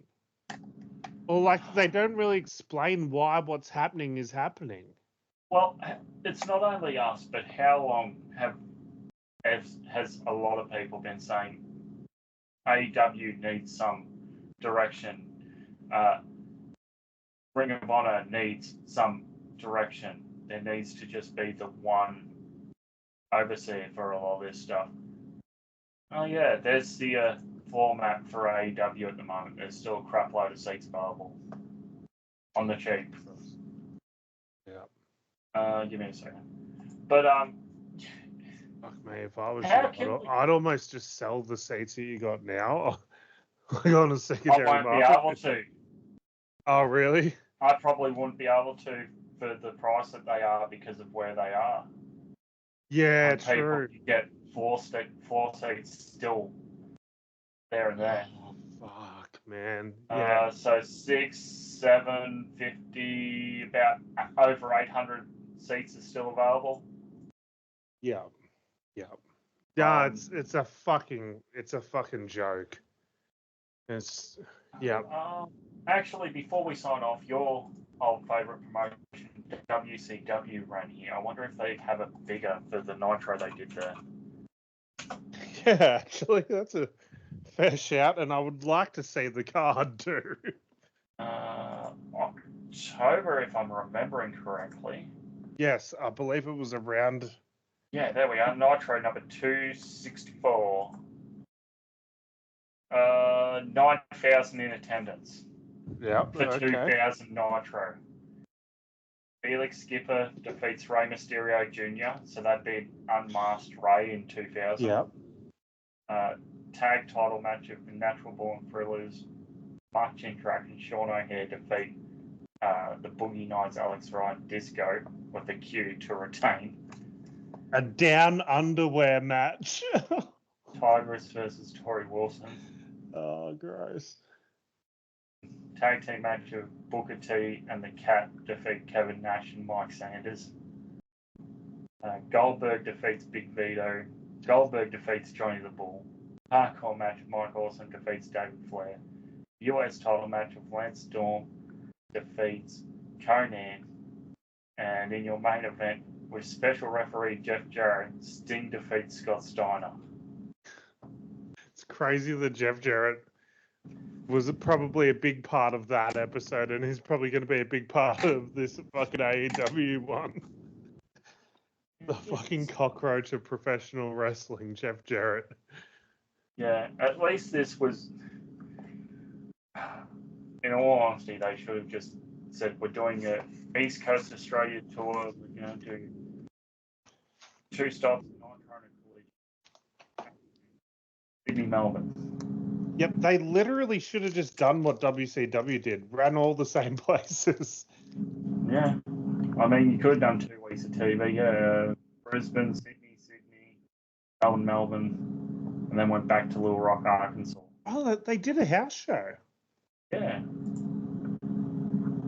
Love to see what they did there. Mixed match of the franchise and Tori Wilson defeat Tigress. US title match of Champion General Erection, defeats Lance Storm by DQ. What? When was he US champ? I remember him having a title run. Okay. Around that time. The Cat defeats Mike Sanders. US #1 contendership where Steiner defeats a heap of people. Chavo Guerrero Jr. in here. Crowbar, Skipper, Jim Duggan, Kevin Nash, Conan, Lance Storm, Mike Awesome, the franchise. Sting defeats Jeff Jarrett. Goldberg defeats Chronic in a 2-on-1 match, and Booker T defeats Scott Steiner for the world title. And they got 10,000 in Sydney for that, for a house show. For a house show. For a house show in 2000.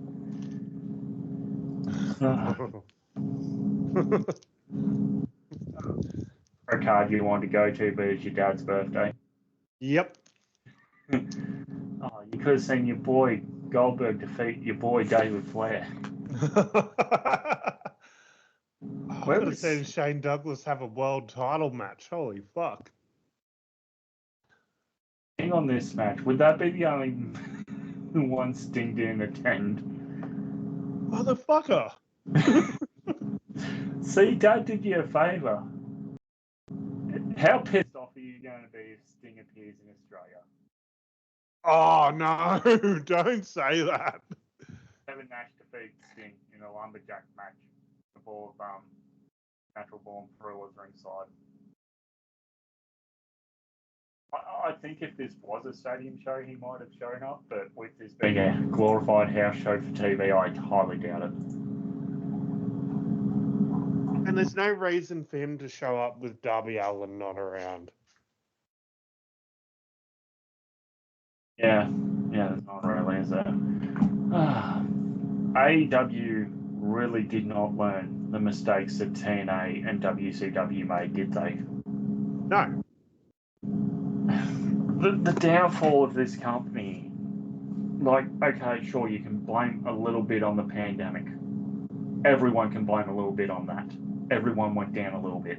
How the fudge has WWE skyrocketed when they were so dog shit for so long, and TNA's on the up, outdrawing AEW? Well, I don't think WWE gets good if it wasn't for AEW. Don't get me wrong on that. Yeah. But if you go back and watch Dynamite, like the first 3 months of Dynamite in 2019, look at it, completely different presentation. Looks like a completely different company. And I don't just mean like some of the wrestlers featured. The camera, the lighting, everything in that company at that point in time was different than what was going on in the other company. If you look at the lighting and the physical appearance of that first run of Dynamite before the pandemic, put that side by side with how Raw looks these days, it's almost identical. Darker lighting, less emphasis on stages and lights and all that sort of shit, and more emphasis on the ring and the crowd. Yeah, that's true. And that's what Raw does really good now, especially since the Netflix thing. They really just highlight the audience and they highlight the ring. And that's what Dynamite used to look like. And now Dynamite looks like what WWE used to look like when WWE was just a fucking giant light board mess. Yeah, it does.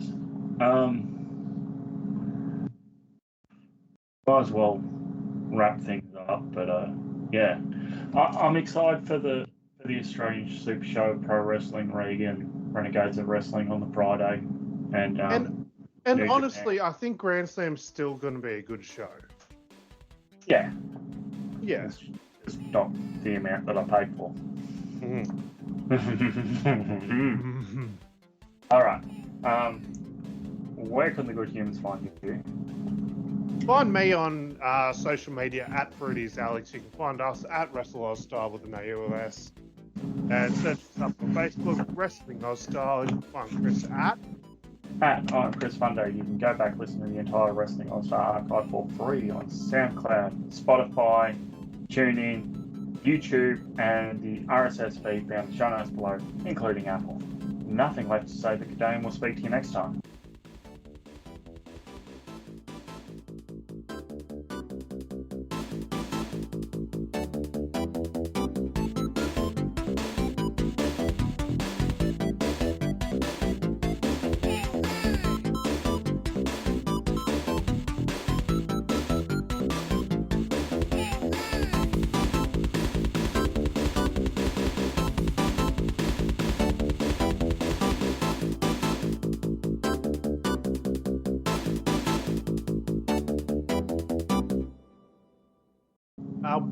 Quickly, something we forgot to touch on, Hulk Hogan at the debut of Raw on Netflix. Boo. Actually, that reminds me, brother.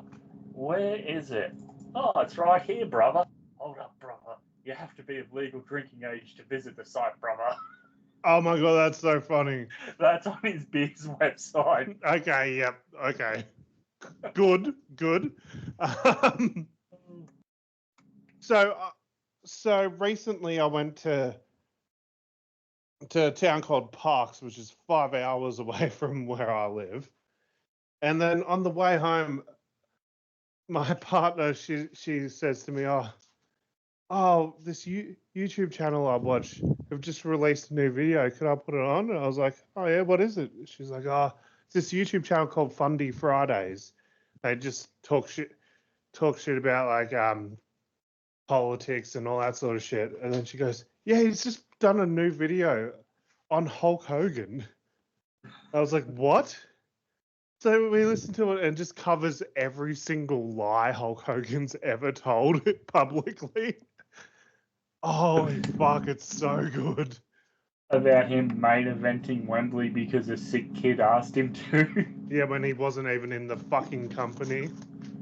Or the best lie he ever told is how he wrestled 400 days in a year. Not 400 times, 400 days. Because he traveled to Japan so much that, like, you know, you go to Japan from America, you gain a day. He traveled back and forth to Japan so much that he gained like fucking 40 days in a year. Aussie Superman just changing the rotation. Yeah. And it's like, motherfucker, if you've gone there and gained a day, then you go back home, you've just lost the day again. It doesn't work like that. Well, clearly that doesn't work for him, brother. He gets extra days. Oh, Christ. Oh, yeah. So yeah, that's one of my favorites, or like, you know, the Metallica one, or whatever. Or like, he would have been, he was going to get offered the George Foreman grill before George Foreman, but he had to pick his kids up from school. It's like, oh, okay, because they were just ringing people once to offer them a item to endorse. And if they didn't answer, we're not going to offer it to you anymore. I'm sure if they really wanted Hulk Hogan to have it, they would have called up again later. Oh God. Oh, God. That's so Anyway, Hulk Hogan, you earned that reaction at the Netflix debut. It's not because you were in a fucking left-wing state. It's not because of your political leanings. It's just because you've just turned into a fucking joke of a human. He really is like Abraham Simpson, which was the star at the time. I wish he was like Abraham Simpson. Abraham Simpson walking into that brothel and seeing Bart Simpson just whistling, walking in, puts his hat on the rack, looks, okay, I'll turn back around and leave. I wish that's what Hulk Hogan did at the Netflix premiere. Sex Cauldron. I thought they closed that place down.